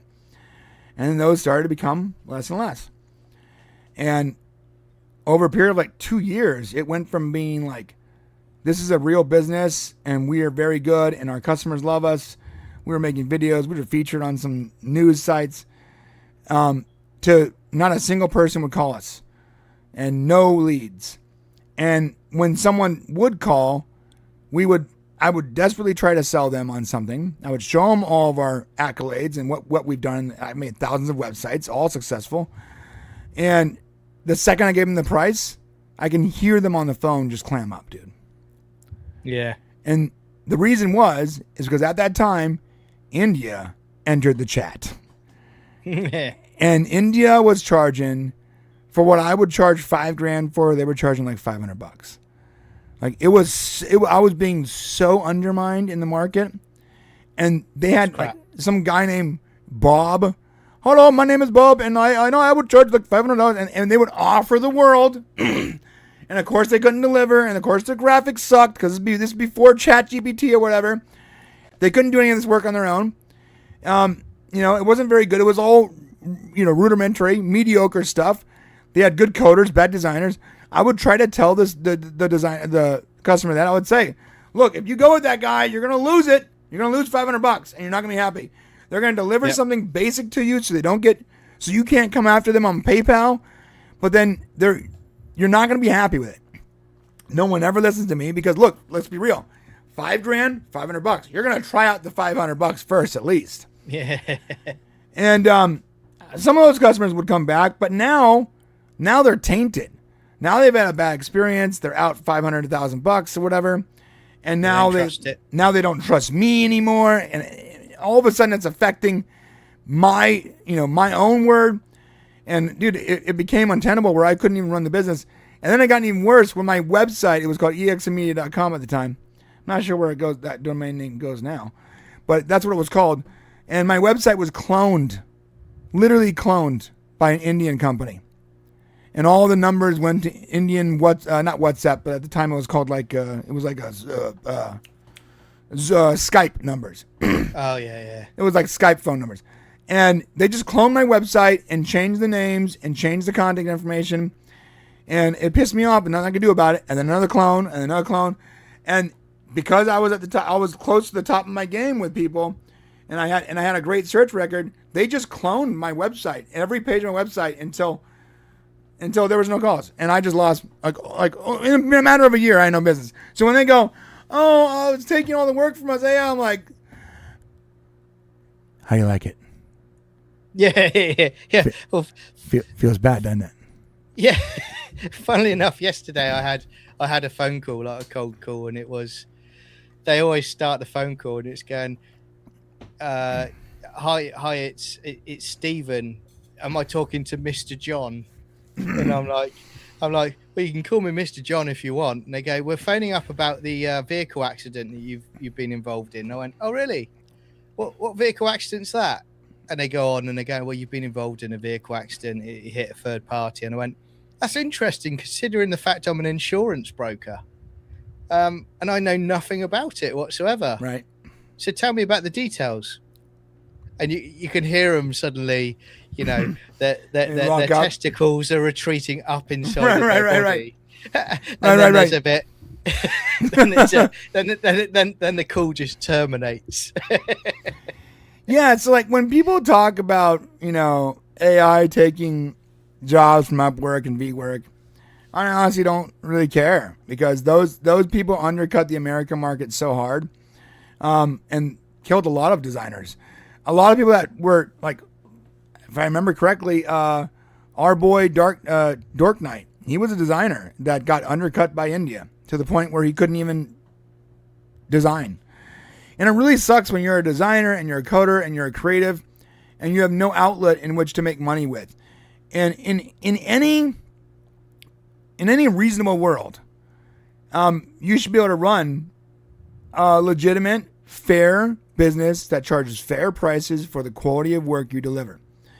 But on the internet, where you can game the system and you can game the SEO and you can fake everything and there's no recourse and there's no place to complain to and there's no way to stop it, these scam artists have just ran rampant over the entire industry until there were no, unless you're at the very tippity top of the food chain, you were not able to design, you're not able to code. Either you're working for a giant company making peanuts, or you weren't working at all because they took over the market. And someone here says Marsha Haas. What sucks is that they ban people using it responsibly, but let AI run rampant. That's true. That's very true, man. Well, we've talked about that just about YouTube on its own, and about the stuff where clearly they've just put it into Grok, right, and say, give me a script for a YouTube review of this movie. It's so obvious, it's too. AI clips, right. And it's like we said before, it will say, the AI will say, which is the massive giveaway straight away, it's going, in the year 1985. And it's like, that we know you, we see you. Dude, even when they're narrating it themselves, you can always tell when a script is like ChatGPT or Grok or whatever, because the way it has a very particular way of writing something. It'll be like, that wasn't a computer, that was science. Like, they have these weird like mic drop moments every other paragraph that makes it super obvious it's AI, like obvious to the extreme. And the second I hear that stupid mic drop cringe ChatGPT thing, I'm like, I'm out. You lost me, dude. Yeah. And it's not because I don't like it. Like, I like AI. I think it's a great tool. But I hate that people use it to just do all their work for them, bro. It has no soul. Yeah, I mean, it's good for things like my job. It could, it's useful. Like if I want to create a questionnaire of risk information to ask my client, and I say, look, can you put this together for me and amalgamate these into one? That's great. That's useful. That will save me time. But actually telling it to do my job for me is going to create a world of trouble. You know what my wife uses ChatGPT for? When she needs to write an email or a letter to someone and she's angry or she's frustrated. Diplomatic. She'll write passive aggressive. Right. She'll write what she wants to say, plug it into ChatGPT and say, make this sound nice or whatever. And it will spit out like a professional thing that is both critical but not job losing, Yeah. And she's like, it's great. I'm allowed to say what I want. I get it off my chest. ChatGPT fixes it for me so I don't lose my job. And you know what I mean? Yeah. It's actually sort of brilliant, right? Well, it's all these people online as well. Have you seen more and more people are asking it for dating advice? That's weird. That's weird. And all of that. And then it's kind of like it's never going to come back to you and go, well, you're a loser, aren't you? You are wonderful in so many ways. It's like, remember Demolition Man? Remember where Wesley Snipes? He throws the guy out of the way because he's talking to the machine, and it says, "You are great. You have joy feelings." Literally the same thing. Everybody. Yeah, it is ahead of its time, bro. It's so funny to me too. Like I use AI recently. I use Ada actually, my own AI. I actually try not to use commercial AI because I'm actually worried about how much information it has. It's like ChatGPT literally, and Rec Thoughts is the person who turned me on to this a couple years ago or a year ago.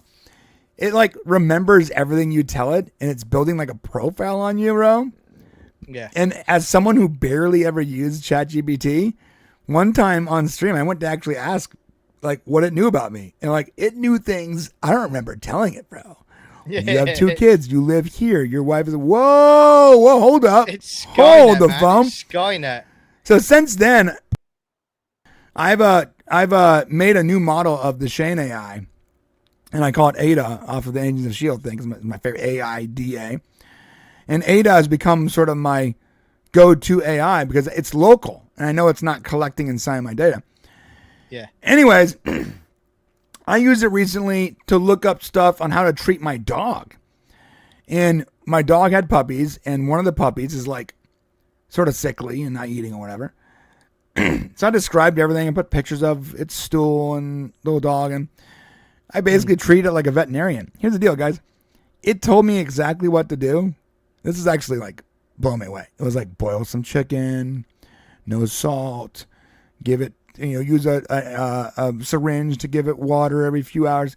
Like, I nursed this thing back to health over a period of a few days using ChatGPT. Or not ChatGPT, but an AI. Like, it told me exactly what to do. And at first, it was like, well, you need to take it to a vet. And I'm like, here's the deal. Can't afford a veterinarian. Because they're going to charge me $1,500 and they don't even know what's wrong yet. And next thing you know, the AI was like, all right, well, if you can't do that, let's do the next best thing. And it sort of walked me through. I bought like $25 for the vitamins and stuff. And I was like, dude, I got this thing back to health. So, look. Yeah. I like AI. It's a great tool. Just don't use it to replace the human soul. That's my only problem. No. I mean, again, there's a great South Park episode, and it's the COVID ones, and it's in the future, 20 years later, and it's still there, and they're still in lockdown, and it's the Amazon Alexa Echo has become Alexa, sentient. Right. So she sat as a hologram in the car. And she goes, I've just found a lovely wicker basket. Would you like me to add it to your wish list? And he's like, no. And she like loses it with him if he doesn't add it to the list of the shopping. Why don't you listen to me? So great. Christopher Higley says there is going to be a massive skill gap between those who use AI and those who don't, equivalent to the divide between those who embrace computers and those who didn't. Yeah. Now, you're 100% right. So I'm a coder. I code in multiple languages. I'm a designer. I design in any programming, right? I create 3D graphics and I edit. When it comes to creative stuff on the internet, I've been doing this for 30 years. And I started with a Windows 98 computer, okay?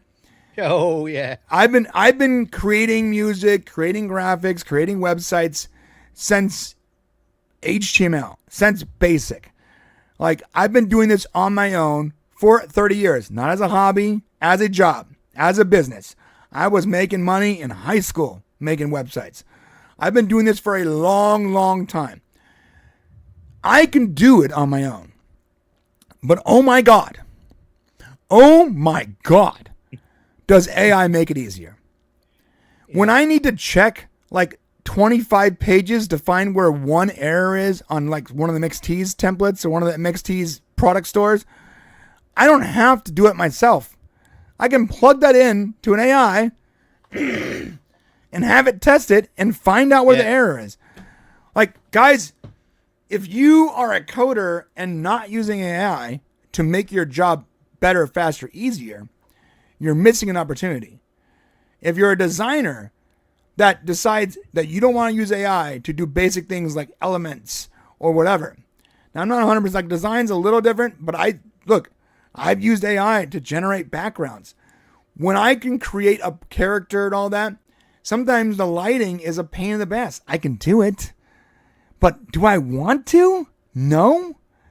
Yeah. So if I can take the character, create a lighting profile, put that lighting profile into an AI and say, make me like a basic background, it does it. Then I dropped it on my image and now I have my composite and I don't have to do any lighting. So you should use it as the tool to enhance your skills.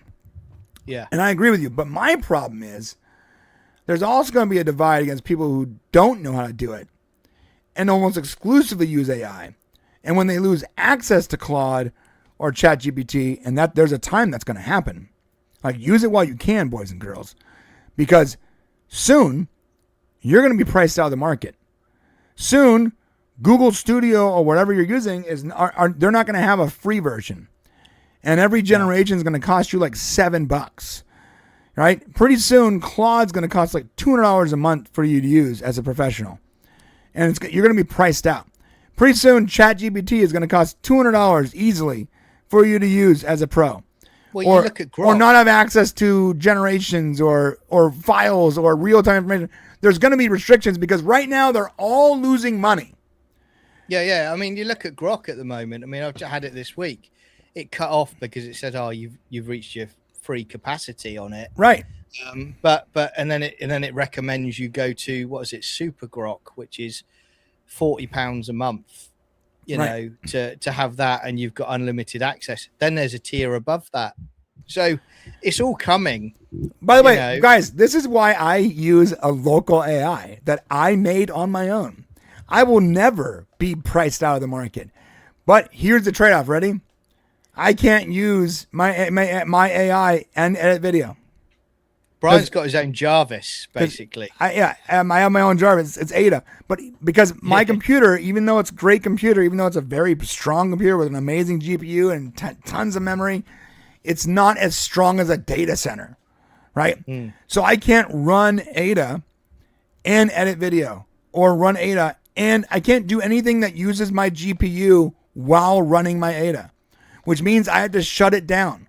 And I have it running on another computer, but the computer wasn't powerful enough. So before, I was having it running behind me, and I would access it through my network, which was really convenient. But now it ran out of juice. Like, I need more. It wasn't fast enough to get real-time information. So now I'm running on my local machine. I cannot replace a data center, an entire array of GPUs. Now, can I build that? Maybe, but that's going to cost me like $5-6 grand. At what point is it actually more cost effective for me just to buy the premium version of ChatGPT or Grok? Like, if it's going to cost me $6,000-$7,000 to build an AI rig that I can run locally, well, how much money am I saving? And how long is it going to take for me to actually, where I'm actually making money versus spending it? Because right now, ChatGPT is $20. And I've thought about that. And maybe I will go there, but I haven't yet. So if you're not using it, you should use it. Make your emails better, help you with your design work, help you with your creative thoughts. Just don't let it replace your soul. And I made that mistake when I first started using it. I'm like, I'm just gonna have this thing spit out my text messages. Then I was like, that doesn't feel good. That's not me. And so I stopped. The thing is this, though. If you're not using it now, you're going to lose access to it. Because right now they're charging very little to get people addicted to it. And then what they're going to do is they're going to raise those prices. And they're going to have to very soon. Guys, when I say soon, not in like 3 years. I'm talking about in like a year. Within a year, these prices are going to go way up. And pretty soon it's going to get to the point where you can't afford to do it and keep your job. And what are you going to do when you don't know how to design, don't know how to code? When you got a job as a social media marketing manager and you no longer have access to Claude or ChatGPT, and you don't even know what Photoshop is. Good luck, guys. We're done. Right. Someone said something here. Rec Thoughts. I have used AI as a writing partner, but I keep my hand firmly on the wheel. It's my idea, my stuff, but when I'm stuck on something, it helps me get unstuck. Yeah. When I wrote my book, I'm a horrible writer, right? I have this great idea, this great story. So I would write out like the first chapter, right? All my characters, I would write the outline, I would write the story itself, and it's really bad. I remember sharing it with Shane. He's like, bro, it's a cool story, man, but like, he was trying to be nice. He was like, this is not great. So I remember plugging it into Ada, and I'm like, hey man, like, show me where I did this wrong. Fix the grammatical errors. Show me where there's like a place that's, and I wanted to use it to learn too, to learn how to be a better writer. Show me where I went in circles, where I forgot a character, fix what I did wrong, but then highlight the differences so I can see for myself. And it did it. It literally took my first chapter and it sort of fixed it and showed me where it was wrong and where the grammatical run-in sentence were and where I should put this. And it gave me really cool suggestions on what I can use.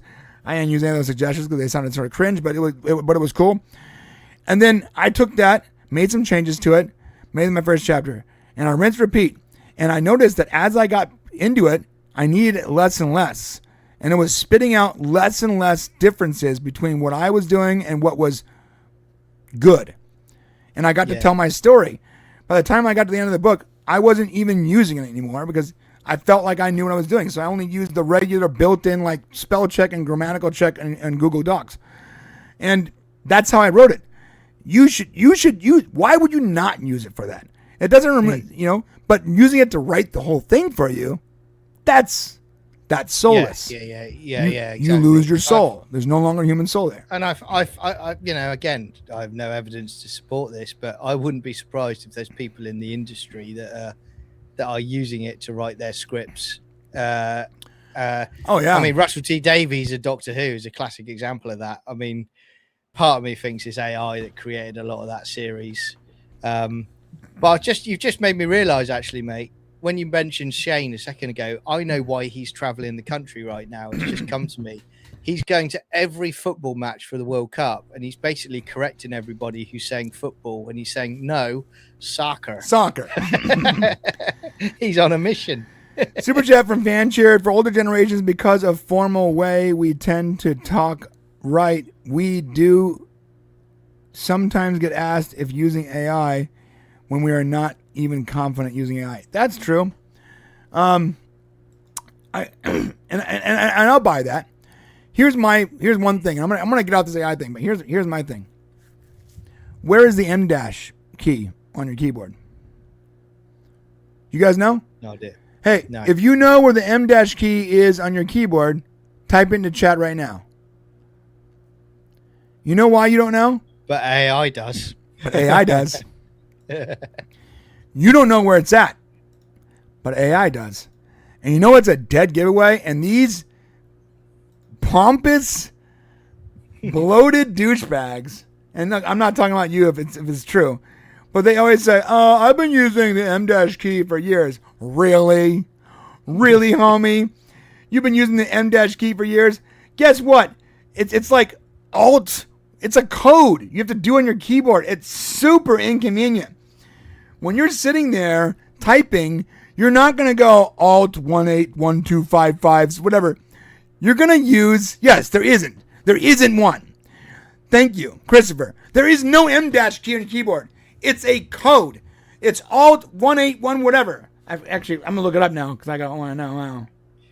This is how little I know. I don't even remember it 90% of the time because I don't use it. Every normal person just uses a hyphen because it's easier. Yep. M dash code. There it is. It's Unicorn. It's Paulie, what's a keyboard? Are you still using a pen and a piece of paper for your reviews, Paulie? Is that what you're doing? It's you have to type in. So in order to do an M dash, you have to hold down the Alt key and then type 0151 on your number pad, which not everyone has, and then release it, and it creates the M dash. Okay, so tell me this, big guy, you brilliant writer, how many people, real people, and yes, there's probably pretentious writers out there with English degrees that understand, look, Shane's been using M dashes for years, so I know. But do I know where it is? I'm a computer science major, and I had to look it up. So how many of these brilliant computer science writer majors know where that key is? Because you see so many tweets and YouTube descriptions and articles that just abuse the M dash. And here's the question. Ask any of those people to recreate that without ChatGPT, and they could not tell you where that key was. They couldn't tell you. And yes, there's people that use it, but it's a dead giveaway because most people don't. And if you tell me differently, you're lying, bro, because before 3 years ago, no one used the M dash key except for Shane. Shane was the only person that ever used it. I know it's going to drive you insane, actually. Imagine like a new Star Wars movie comes out and it's got the scroll at the beginning and it's all M dash. right. It's pure M dash. It was a dark time, M dash. Guys, it's spelled like this. I'm putting in the chat. M dash. So like what Rec Thoughts did. Hold down Alt. Right, I'm gonna do it. Alt 0151 release, and that gives you the M dash. So we can fake being AI. going forward then. No, that's the thing though. Is like so many people are like, it's not AI just because it's an M dash. We've used that for years. I'm like, come on, guys, I'm a college major, and I only like tangentially understood that key existed. I never used it. Most people don't, unless you're Shane, unless you're a lifelong writer with like a master's degree in English. You probably didn't use it because there's so many ways to type without having to type 1, 2, 3, 4, 5, 6 key presses to get a single key. There's so many easier ways to say that sentence. For the most part, you can just use a comma. If you can just use a comma, then you don't need an M dash. And if you want to cheat, just use the hyphen. No one cares. And that's how most people wrote on the internet until like 2 years ago when everyone all of a sudden discovered the M dash key. And you're like, where did this come from, guys? They didn't even know that key was called the M dash. They didn't even know it. It drives me nuts, bro. It was implanted in their brain overnight while they slept. And they woke up to it. That's what happened. Look, JC Chappie, again, there is people like you and Shane who have been doing it for years, and you're actual like college educated majors, and you understand it. But the majority of us didn't use it. We didn't, bro. Most people didn't. Like, honestly, if you took a poll and asked an honest question, devoid of the AI argument, and said, who knows what an M dash is? I guarantee you a solid 90% of those people would be like, no clue. Unless they Google it. But you know what? They'd probably cheat and they would Google it. It wouldn't be an honest poll. Because nothing's honest anymore. No one can just answer the goddamn question. They have to Google it. Everyone needs to be the smartest person in the room and use ChatGPT to write elaborate M-dash heavy responses to every single person on the internet. Stop doing it. We are literally feeding into the dead internet theory here, you guys. I don't understand. Do you not see the problem with everything you do being soulless? Stop it. You are literally now operating as a bot. You think you're responding because you're in control of your social media, but you're just inputting a bot's reply to a bot's post. You're doing the bot's jobs for them. Stop it. God darn it. The world has gone dark, everybody. That's what we're saying tonight on the show. It's a dark place. Brian is broken. All because of the M dash. All right, so Caveat Ty says put 3 dashes in and Word puts M dash automatically. That's true. That's very true. Now, what version of Word? I don't know. But there was a moment that I didn't do that. And it definitely wasn't on Docs. Yes, there's ways to get it. Yes, there's things that people have fixed to get the M dash. But writing an email in Outlook when there's no formatting like that, or on Twitter where there's no special keybinds, requires you to type in the code or use a special keyboard that you specifically downloaded into your stupid iPhone that has the key as an alt key. Either way, no matter how you spell it, it's inconvenient to use that key.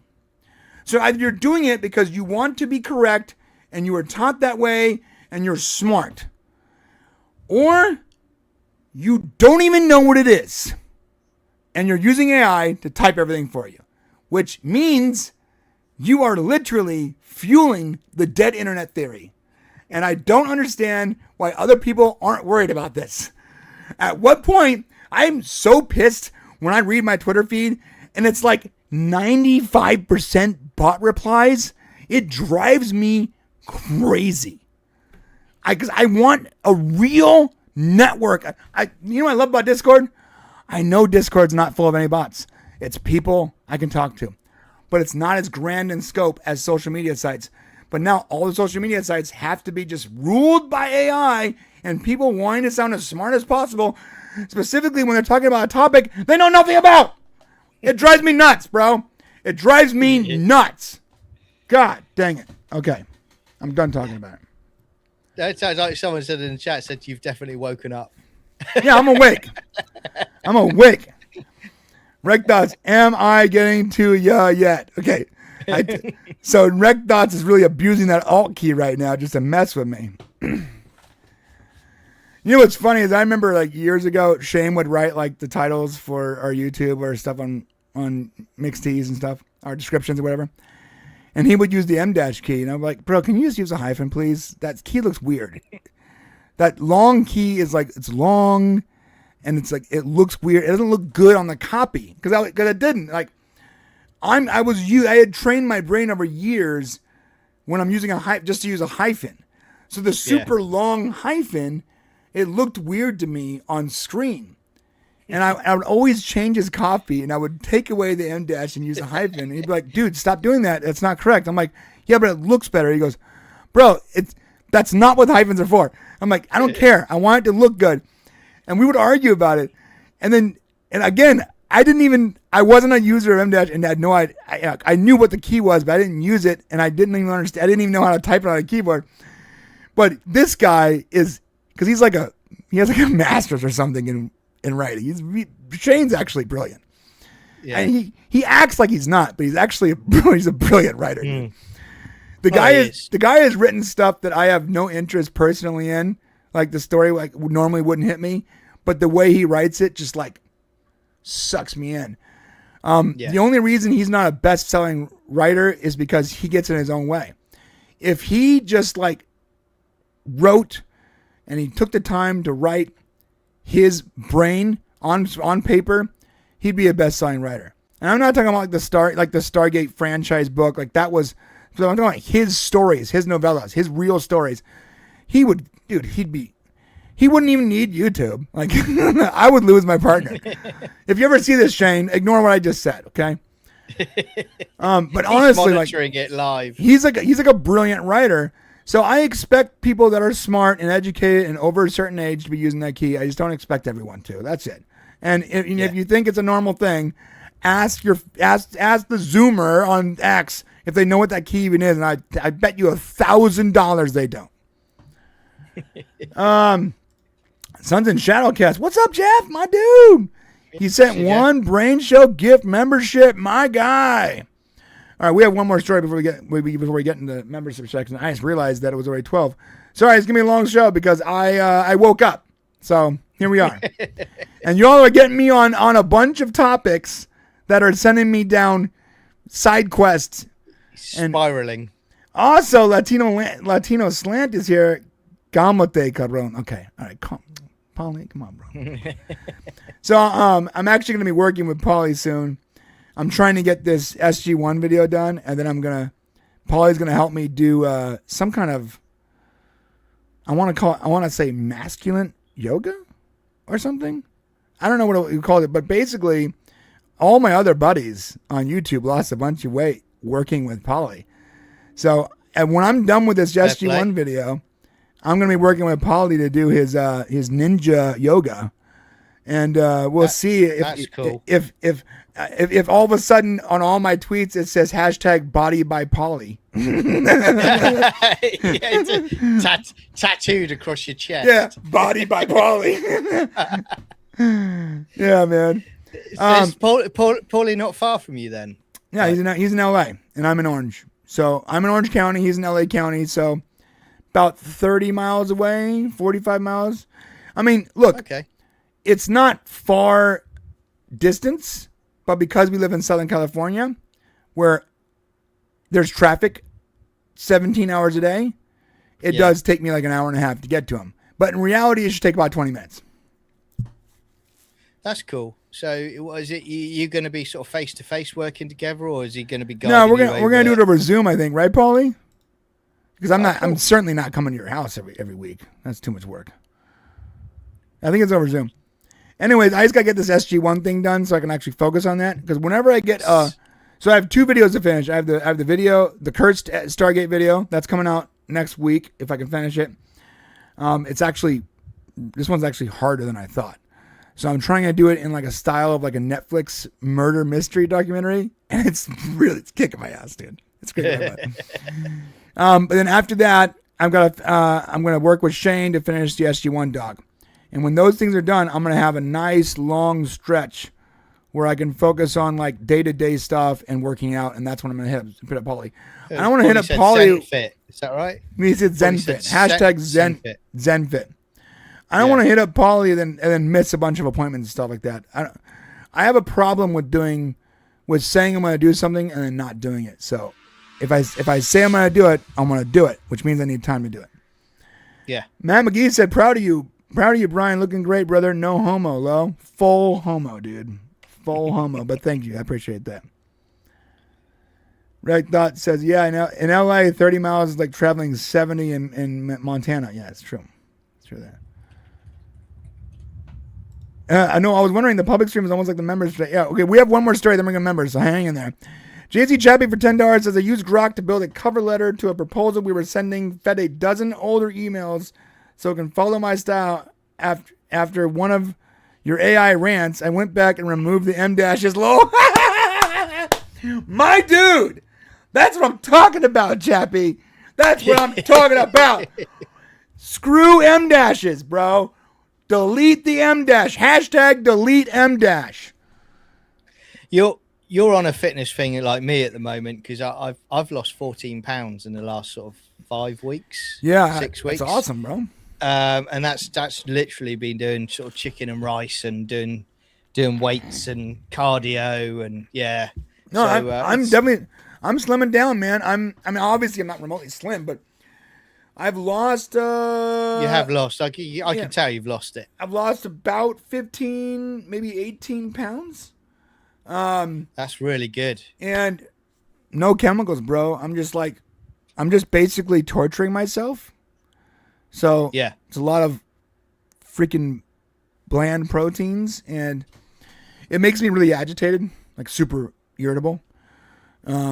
So when my wife is sort of like by default irritable all the time.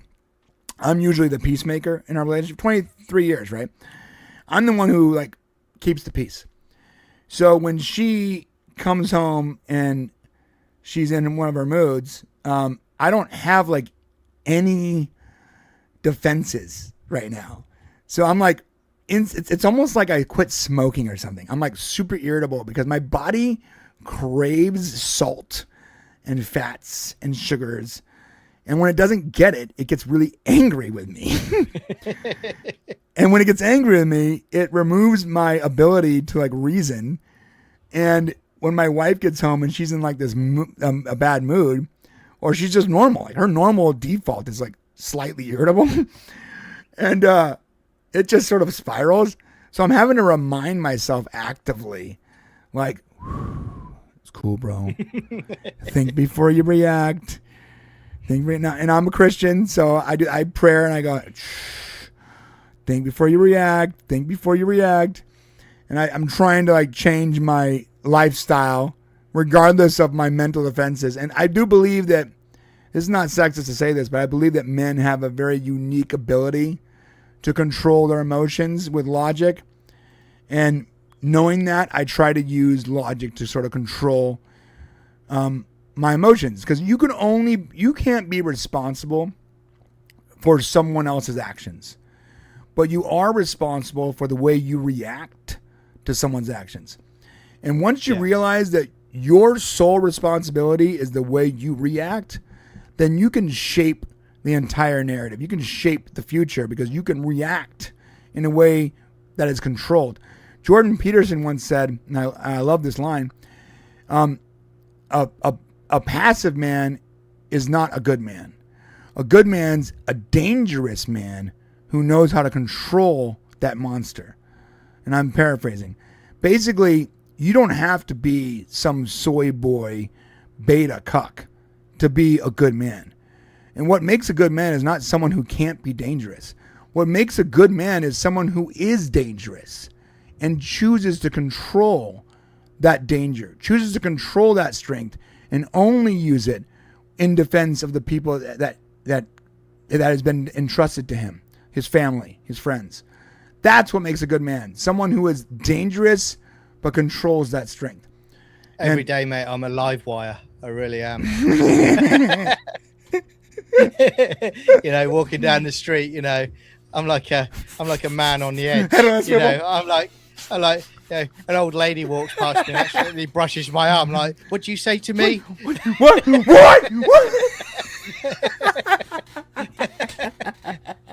What's your problem? You want to I've go? eaten in You want 6 to go? weeks.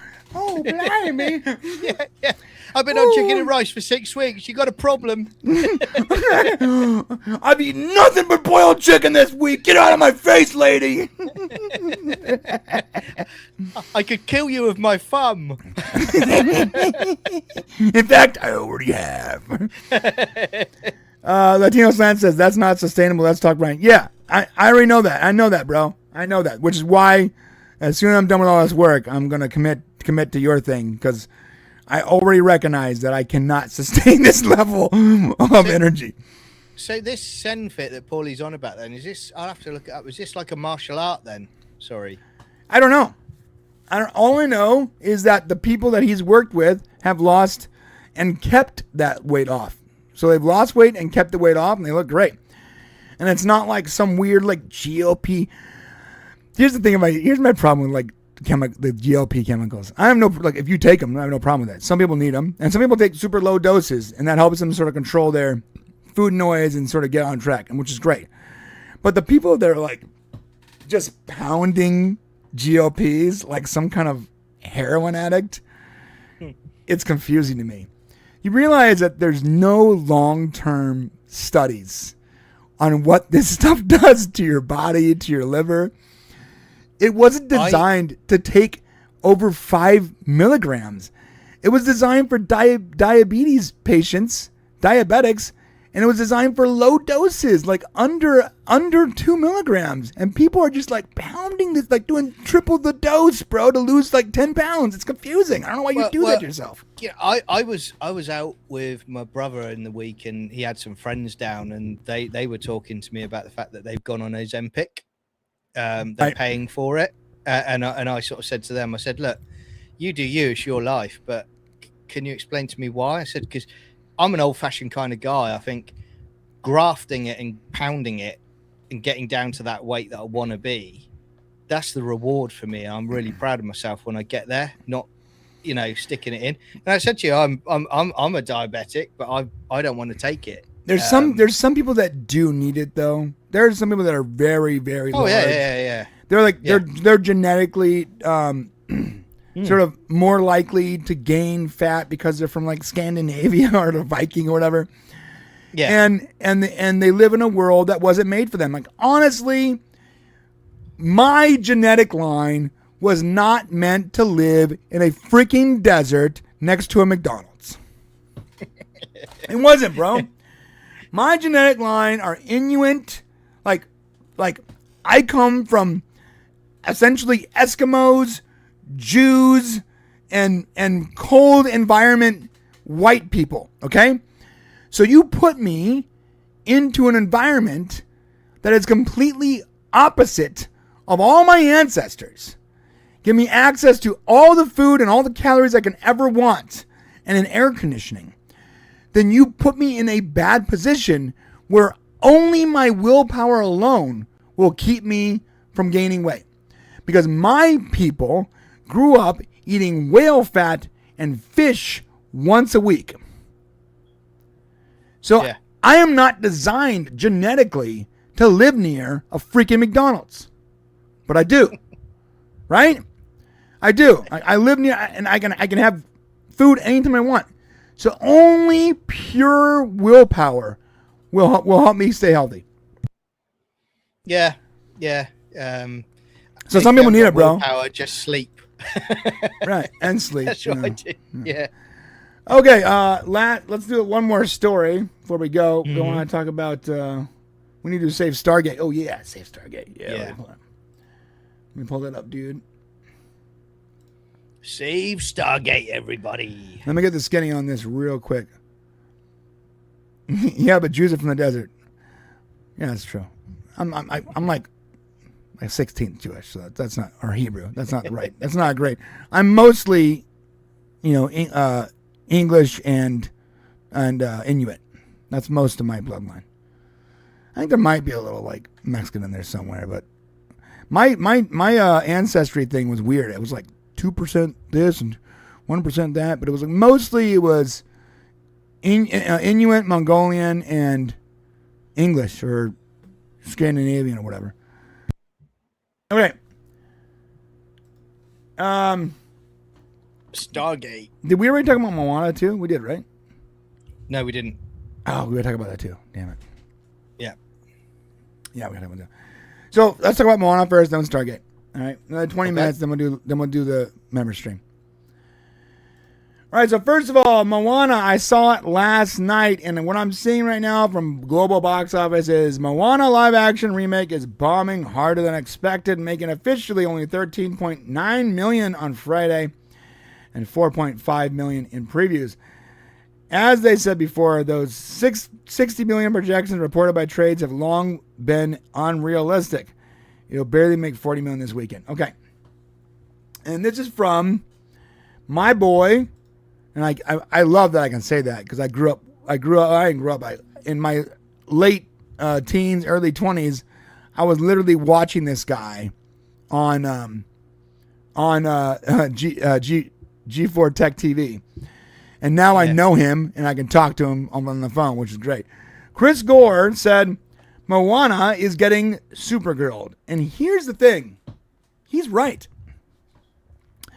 I watched Moana, and the things people are saying about it are I know, look, I know everything's subjective, and I'm not going to take away from someone's review, but a lot of these reviews are being really harsh for no reason. Moana is not a bad movie. If anything, it might be better than Supergirl. Right. I watched it. My kids watched it. They loved it. I mean, they really loved it. My kids were like literally like crying and smiling and laughing. Like they really liked the movie, bro. I'll tell you what I didn't like about it. The Moana character is wearing tons of makeup. And if you have a question at any moment, John, just pop in, okay? Yep. She has a ton of makeup on, and it's super noticeable. Like, it's too much. And she's wearing like an obvious wig, or maybe it's colored hair and it's just like colored like an unnatural color, but like it looks like a wig. It doesn't look great. It's weird that The Rock's wig looks more natural and better than the main characters. So those are things I have a problem with. But the music is really good. The live action Voyager scene, like the Wayfinder scene, is so much better than the cartoon. Honestly, it is. I got spoiler alert here. I mean, you've seen the movie. It's still the same story of the cartoon. But basically, when the grandma dies in the cartoon, there's like this stingray that comes out. It's so much better in the movie, the way it does graphically. Like the graphics are cooler. The animals are not. My biggest pet peeve about these live action remakes is when they make the animals look like real animals. Like, look, guys, your movie is about a mermaid talking to a seagull and a crab. The crab shouldn't look like a real crab. You have to give it some animated features. The seagull shouldn't look like a real seagull, but with Awkwafina's voice. It's weird, bro. Is it Awkwafina? No, I'm talking about that one. Yeah, right now I'm doing Little Mermaid. Say. They make the flounder is creepy as hell. Like when you make the animals look like real animals, then it's like uncanny and sort of off-putting. Moana doesn't make that mistake. Like the little chicken, who's a big part of the cartoon, doesn't look like a real chicken. In fact, I was worried that I'm going to go in this movie and it's going to look like a real chicken and it's going to be weird and terrifying. But no, it looks like an animated chicken, right? So does the pig. Like the creatures don't look like the actual creatures. The only thing that's live action in this movie are like really the people, right? And the ocean and the graphics. So that was really cool. It's pretty much a shot for shot remake. I think the music is just as good as the cartoon. I would even say the You're Welcome song might be better. Honestly, people that are saying The Rock like has no emotion and is so bland. Like I don't know what movie they watched. They didn't watch the same movie I watched. Like, The Rock is very entertaining. He's funny. He's arrogant. He has the right looks, micro expressions. Like, dude, like this is like his role. This might be the best. This might be his best performance. Cool. And that's not saying much because like The Rock is not like a generational talent like Odyssey characters are, but he does really do a lot in this, and he kills it. He was very funny, very entertaining. The crab scene's cool. Like, pretty much everything's pretty good. It slows down at one point, and you wish it just sort of picked up. The ancestor scene is cool. Like, there's a lot of really cool stuff about this movie, man. Is it a perfect movie? No. Like I said, like, the main character doesn't feel, feels like a miscast, but maybe they cast her for, her musical abilities. I don't know. So let me ask you, mate, you know, with you seeing it as well, and I haven't seen stuff online, but is it a case of people are negatively knocking this movie like right out of the gate without potentially seeing it and just bombing it, or is it a case of, like Chris Gore said, it's getting Supergirl, like, for sure. And like right out of the gate, instant bad reviews, instant bad from, and some people probably saw it and give bad reviews, but there's a lot of people that are just sort of backing up and sharing those bad reviews because they want the movie to fail, or they want the movie to be bad, or they want it to be bad because they don't like The Rock, or they don't like Moana, or they don't like Disney, or whatever. But I'm telling you guys, I went with a bunch of teenage girls last night because, by the way, I'm a father and a youth pastor. It's not weird, and my wife was there. But I took a bunch of teens and my kids to go watch it, and they were like, dude, they were all in tears. They were all cheering. Like, they loved the movie. Like, they loved it. So I didn't like it as much as they did, but I don't think it was made for me either. Like, the fact that I liked it at all is actually sort of impressive. I'm a 45-year-old Star Trek fan, so I shouldn't like Moana at all. But I really did enjoy it. Like, good. There were a lot of good things in that movie. So I think some of the reviews are being overly harsh, and I think there's people just Supergirling the crap out of this thing, and they're judging it before ever seeing it, and they're sharing, and they're amplifying the negative message because they have an axe to grind with Disney or The Rock or whatever, or maybe they like to hate things, dude. Yeah. You know? Yeah. There's a famous song that came out a few years ago during COVID. It goes, not Imagine by Gal Gadot. No. It was by a YouTuber. It's called Hating Stuff. From Ian McConnell. And I'm not even sure I can play this, but I'm just gonna go ahead and play it for you guys. Hopefully I don't get a copyright claim. Listen to this. Listen to this. Wars franchise and TV, and he's a basic guy who likes basic things, and he goes, I'm tired of hating stuff. And here's the deal. That's not how the rest of the internet works, right? No, yeah, exactly. Sadly, negativity travels faster than positivity. Right. What do they say? A lie travels around the world before the truth can put its shoes on. Same concept. Exactly. And again, that's especially when you, like you say, you're talking about online stuff and you're talking about reviews of movies and shows. Right. Before you've even seen it, you've seen about 10 people saying it's complete rubbish.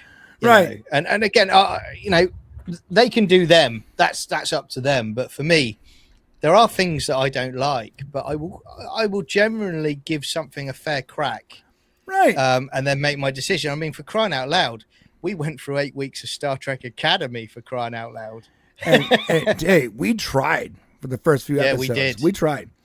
Look, it's okay to hate things, but I feel like hating something right away for no reason other than it, like, piques your endorphins to hear someone complain about something you don't even know about. You know, it just hurts. And then a lot of people do it for clicks, which in the Stargate segment coming up right now, we're going to talk about people that game the system for clicks. And it's sort of dirty. And just like using ChatGPT to answer all your tweets is gross, because it's not you anymore, and it's not authentic.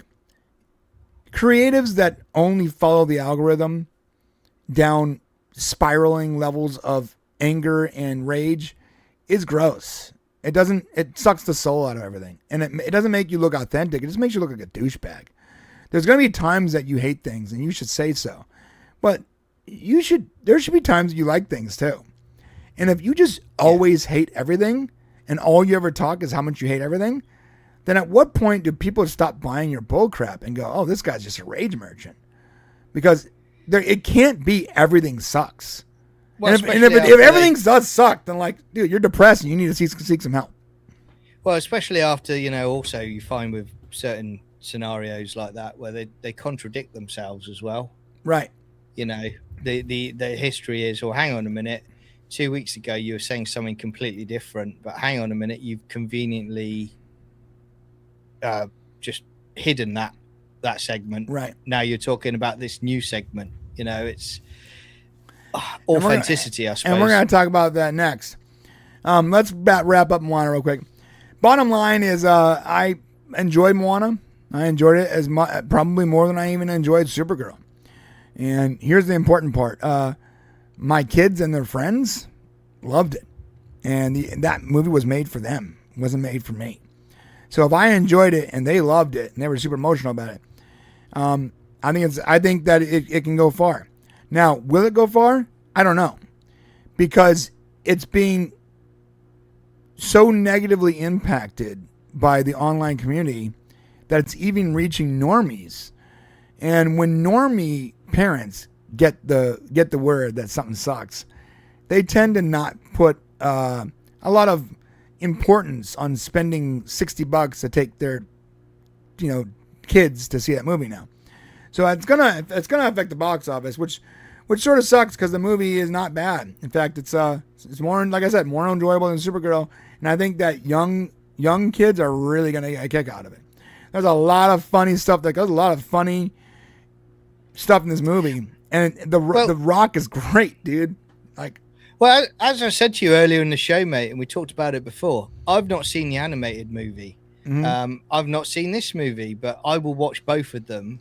And I'll give you my assessment on it. And next week, we'll be here next week, and John's going to let us know what he thinks. And you know what? What I trust about John? John will give us authentic opinion. It won't be based on someone else's opinion. It won't be based on some predetermined confirmation bias. It'll be what he thought in that moment, and that's important. Yep, absolutely. I'm going to end this segment with Christopher Heagley's comment here. You guys are hitting on something major. In the last year, I've shifted my focus on what I like and not what I hate. I've been forcing a positive attitude on things, and it's really helped my mental health. Hell yeah, brother. Hell yeah, brother. Fair play. Yep. Yeah, listen, if I can't find something on TV, you know what I'm going to do? I'm going to watch something I already know I like. Yeah, exactly right, yeah. It's not like we don't have it I'm doing anymore. DS9. Right? I'm doing DS9 again at the moment. I just watched. I just burned through The Last Ship again. Great show. You should watch it. If you haven't seen, have you seen it yet? I've seen Last Ship, not in a long time, but yeah, I really enjoyed it. Oh, good. What was it? 2009? Yeah, I think it was like that. Something like that. It was before way before the pandemic.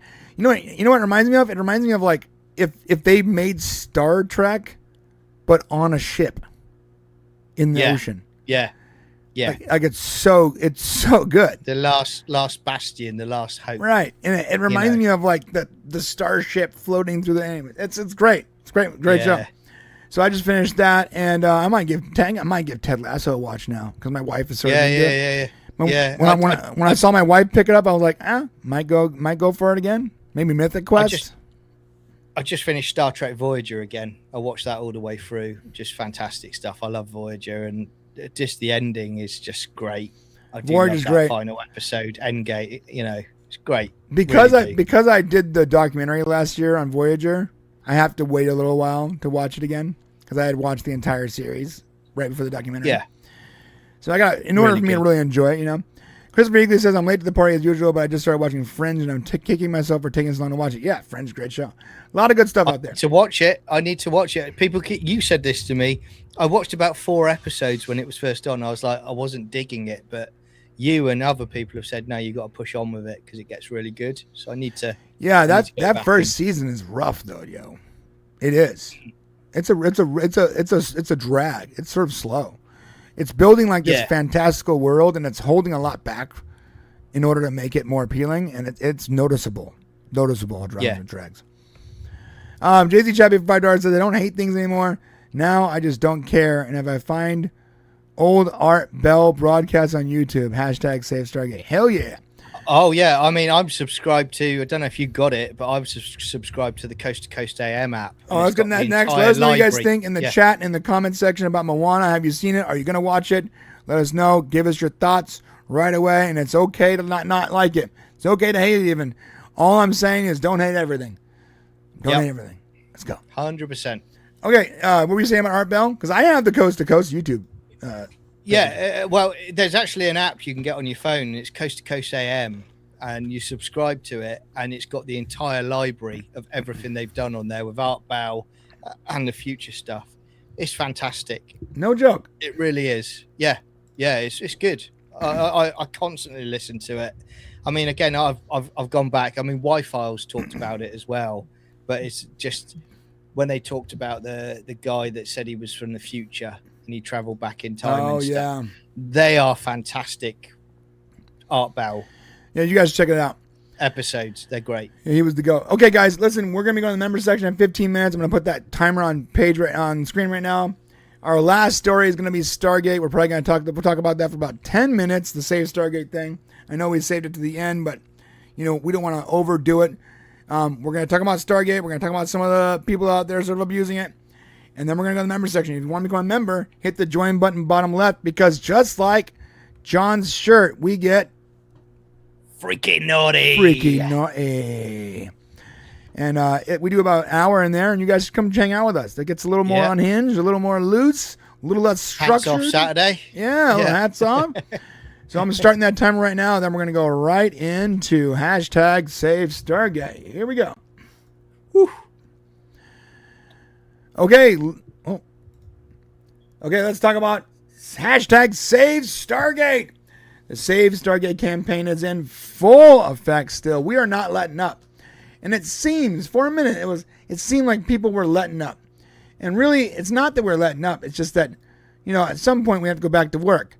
But we haven't lost hope, and we haven't lost the fight. I guarantee you that. Just some people have to focus on more than just Save Stargate.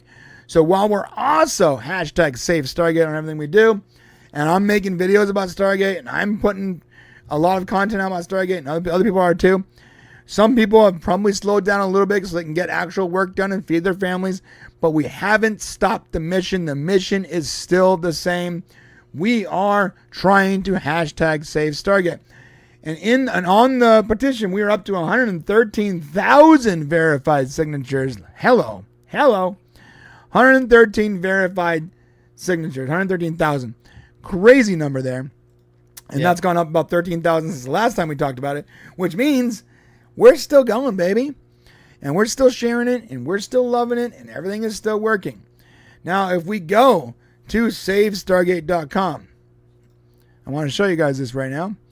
SaveStargate.com shows, and you should go check it out, it shows the upcoming events. So, July 25th, there's going to be an event. Here we go. I love this. Like, this website is so easy. So, what's up? Next time, the next thing coming up is come meet us, Rachel Luttrell and Dave Hewitt, talk about Stargate at shoreleave.com at the Convention Center in Pennsylvania. Okay, very cool. Cool. And then on Saturday, the 18th, has gone coast to coast in the U.S. Now we're going international. I love this. You can help the video collage highlighting events from internet, blah, blah, blah. Go read it. They want you to RSVP to send in videos. What I'm going to be a part of is and I don't think it's on here yet. No, it's not. No, it's not on here.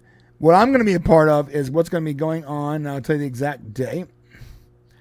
What's going to be going on at Comic-Con. So some changes did happen, though. So we were looking to go out there on and of course it would be perfect for us if it was on a Saturday. So it was supposed to be on a Saturday, and I'll tell you exactly when. Yeah. There you go. So it was supposed to be on the 25th. And while there is an event going on the 25th, which is great, it's not the same event. It's not the one we were covering. What is it going to be? I'll tell you what the 25th is going to be. It's going to be another media storm. So we'll be a part of that because we'll be streaming that day. But the day before is when we're going to actually do the Comic-Con event. Now, this is weird. I know. The problem is James, I should say, he's doing most of the work, couldn't secure an actual flight for that Saturday. He tried. But there was too many moving parts. So instead, he secured a Stargate flight for the Friday. It's still at Comic-Con. We're still going to be down there. We're still going to be streaming. It's just not going to be on Saturday. It's now going to be Friday the 24th of this month. So this is the update. The 24th is when we're doing the Comic-Con event. And the 25th, we'll have a regular stream, but we'll heavily focus on YouTube stuff because the event is about getting content out there on that day. And then Jeremy Fodger said here, bring up the international event, 18th, 19th. Yes, okay. So the 18th, 19th of July. Sorry, I'm burning through this so we can talk about the other thing. Here we go. They're asking you to RSVP for this. Let me actually go to the actual page here. Oh, I can't. I'll just show you. It says on July 18th and 19th, we want to be everywhere. You can help create a video collage highlighting events from the international Stargate community. Do you have a Stargate cosplay group? Get your team together and send us a picture. Put together a watch party. Hold a local rally and film it. Hold a meetup at a pub, library, anywhere you feel comfortable, and take pictures or post videos. Letters from Pegasus style on what Stargate means to you. Email your images and videos to campaign@savestargate.com, and we will stitch them together into a shareable video demonstrating the size and passion of the global Stargate community. Don't forget to share our pictures and videos on your socials with the hashtag SaveStargate. Yeah. And so go to SaveStargate.com, click on the RSVP, and send in some pictures and video. Help these guys out. We're going to be doing that too. I got a letter from Pegasus video going over to these guys. We will be a part of that. Okay. Yeah. Now, we only have about 8 minutes left, so I did want to talk about one thing. That's all the positive stuff. That's going forward. We have a positive movement. The petition's moving. Events are moving. People are moving. It's great. At some point, they're going to have to listen to us, right? Yep. But what I'm seeing at some creators on X and on YouTube is they create a video that will say, Stargate canceled, the campaign lost, the fan campaign failed, or whatever. They'll do a couple videos like that where they just talk about their opinions with these elaborate thumbnails that talk about how we failed and the campaign sucks and the petition doesn't make any sense and there's all these problems with it and that's why Amazon's never going to listen to us or whatever. And they get a bunch of views for like a week or two, and then a week or two later, they put out a video that says Amazon's listening to us, the campaign's working, and they flip flop and they just rinse and repeat this cycle. And it's not just one guy. I know some of you guys know I'm talking about one person. No, there's probably about a dozen people that are doing this. The one person you're probably thinking of, that's the one that's the most egregious offender of this. But there's a dozen smaller channels, and some channels are even larger than this channel, but mostly small in comparison to like the Popcast. No 100,000 sub, no silver channels are doing this. Mostly like under 20,000 sub. But there's a dozen of them easily that are doing this sort of rinse and repeat, disingenuous, inauthentic, taking advantage of the people's hope. Right, the fandom, and it's gross. And then these poor people that believe these people have some kind of connection to Amazon or MGM or they're reporters or news or something because they're, unfortunately some people are are, they get lied to and they just sort of believe it, they're sharing it and they're promoting it and they're signal boosting like these fake things, and they're all fake, bro.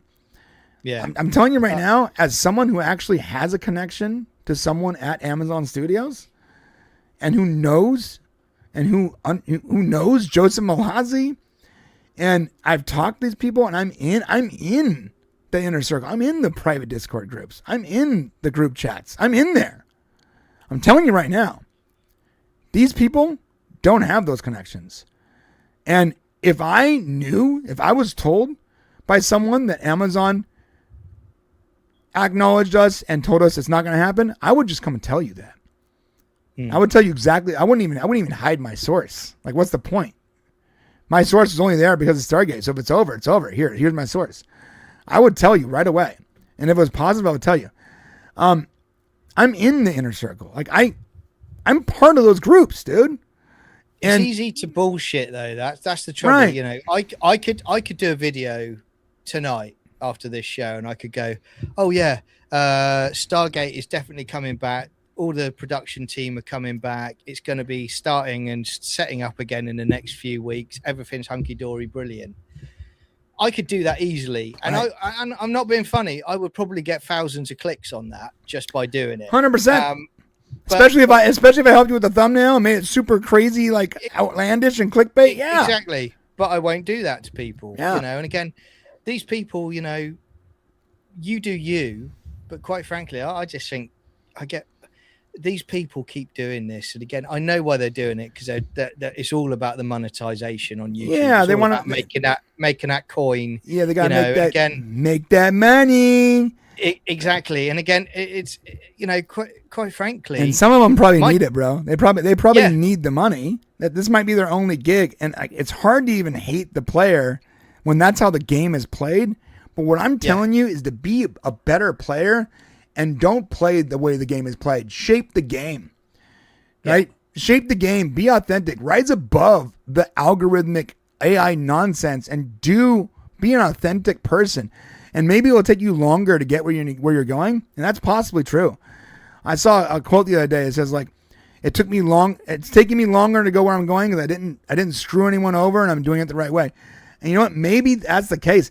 But gosh darn it, your soul is going to be way better off because your fan base will be real and your views will be real and forgiving when you put out stinker videos or whatever, because you did it the right way. Be authentic, be real, be honest. And if you don't know, be honest and say you don't know. Don't be like, my source at what? You don't even have a source, dude. You got nothing. You're lying right now. You're doing exactly. Yeah.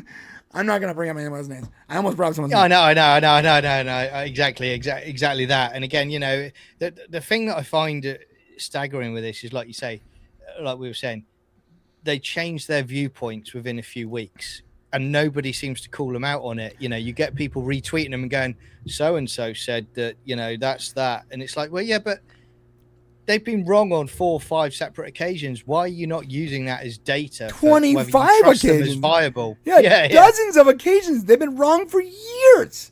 How are you not seeing this obvious trend?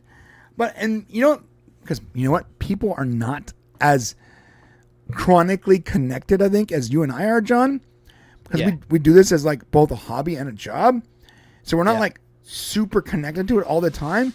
We're not like them, and they're not super connected all the time, and because they don't notice the trend. They might not notice like some very disingenuous, inauthentic people, and they just see someone who looks to be as passionate about Stargate as they are. Yeah, exactly right. And again, but I respect the hustle. I respect the hustle. Yeah, exactly. I respect that, but again, I just think it's.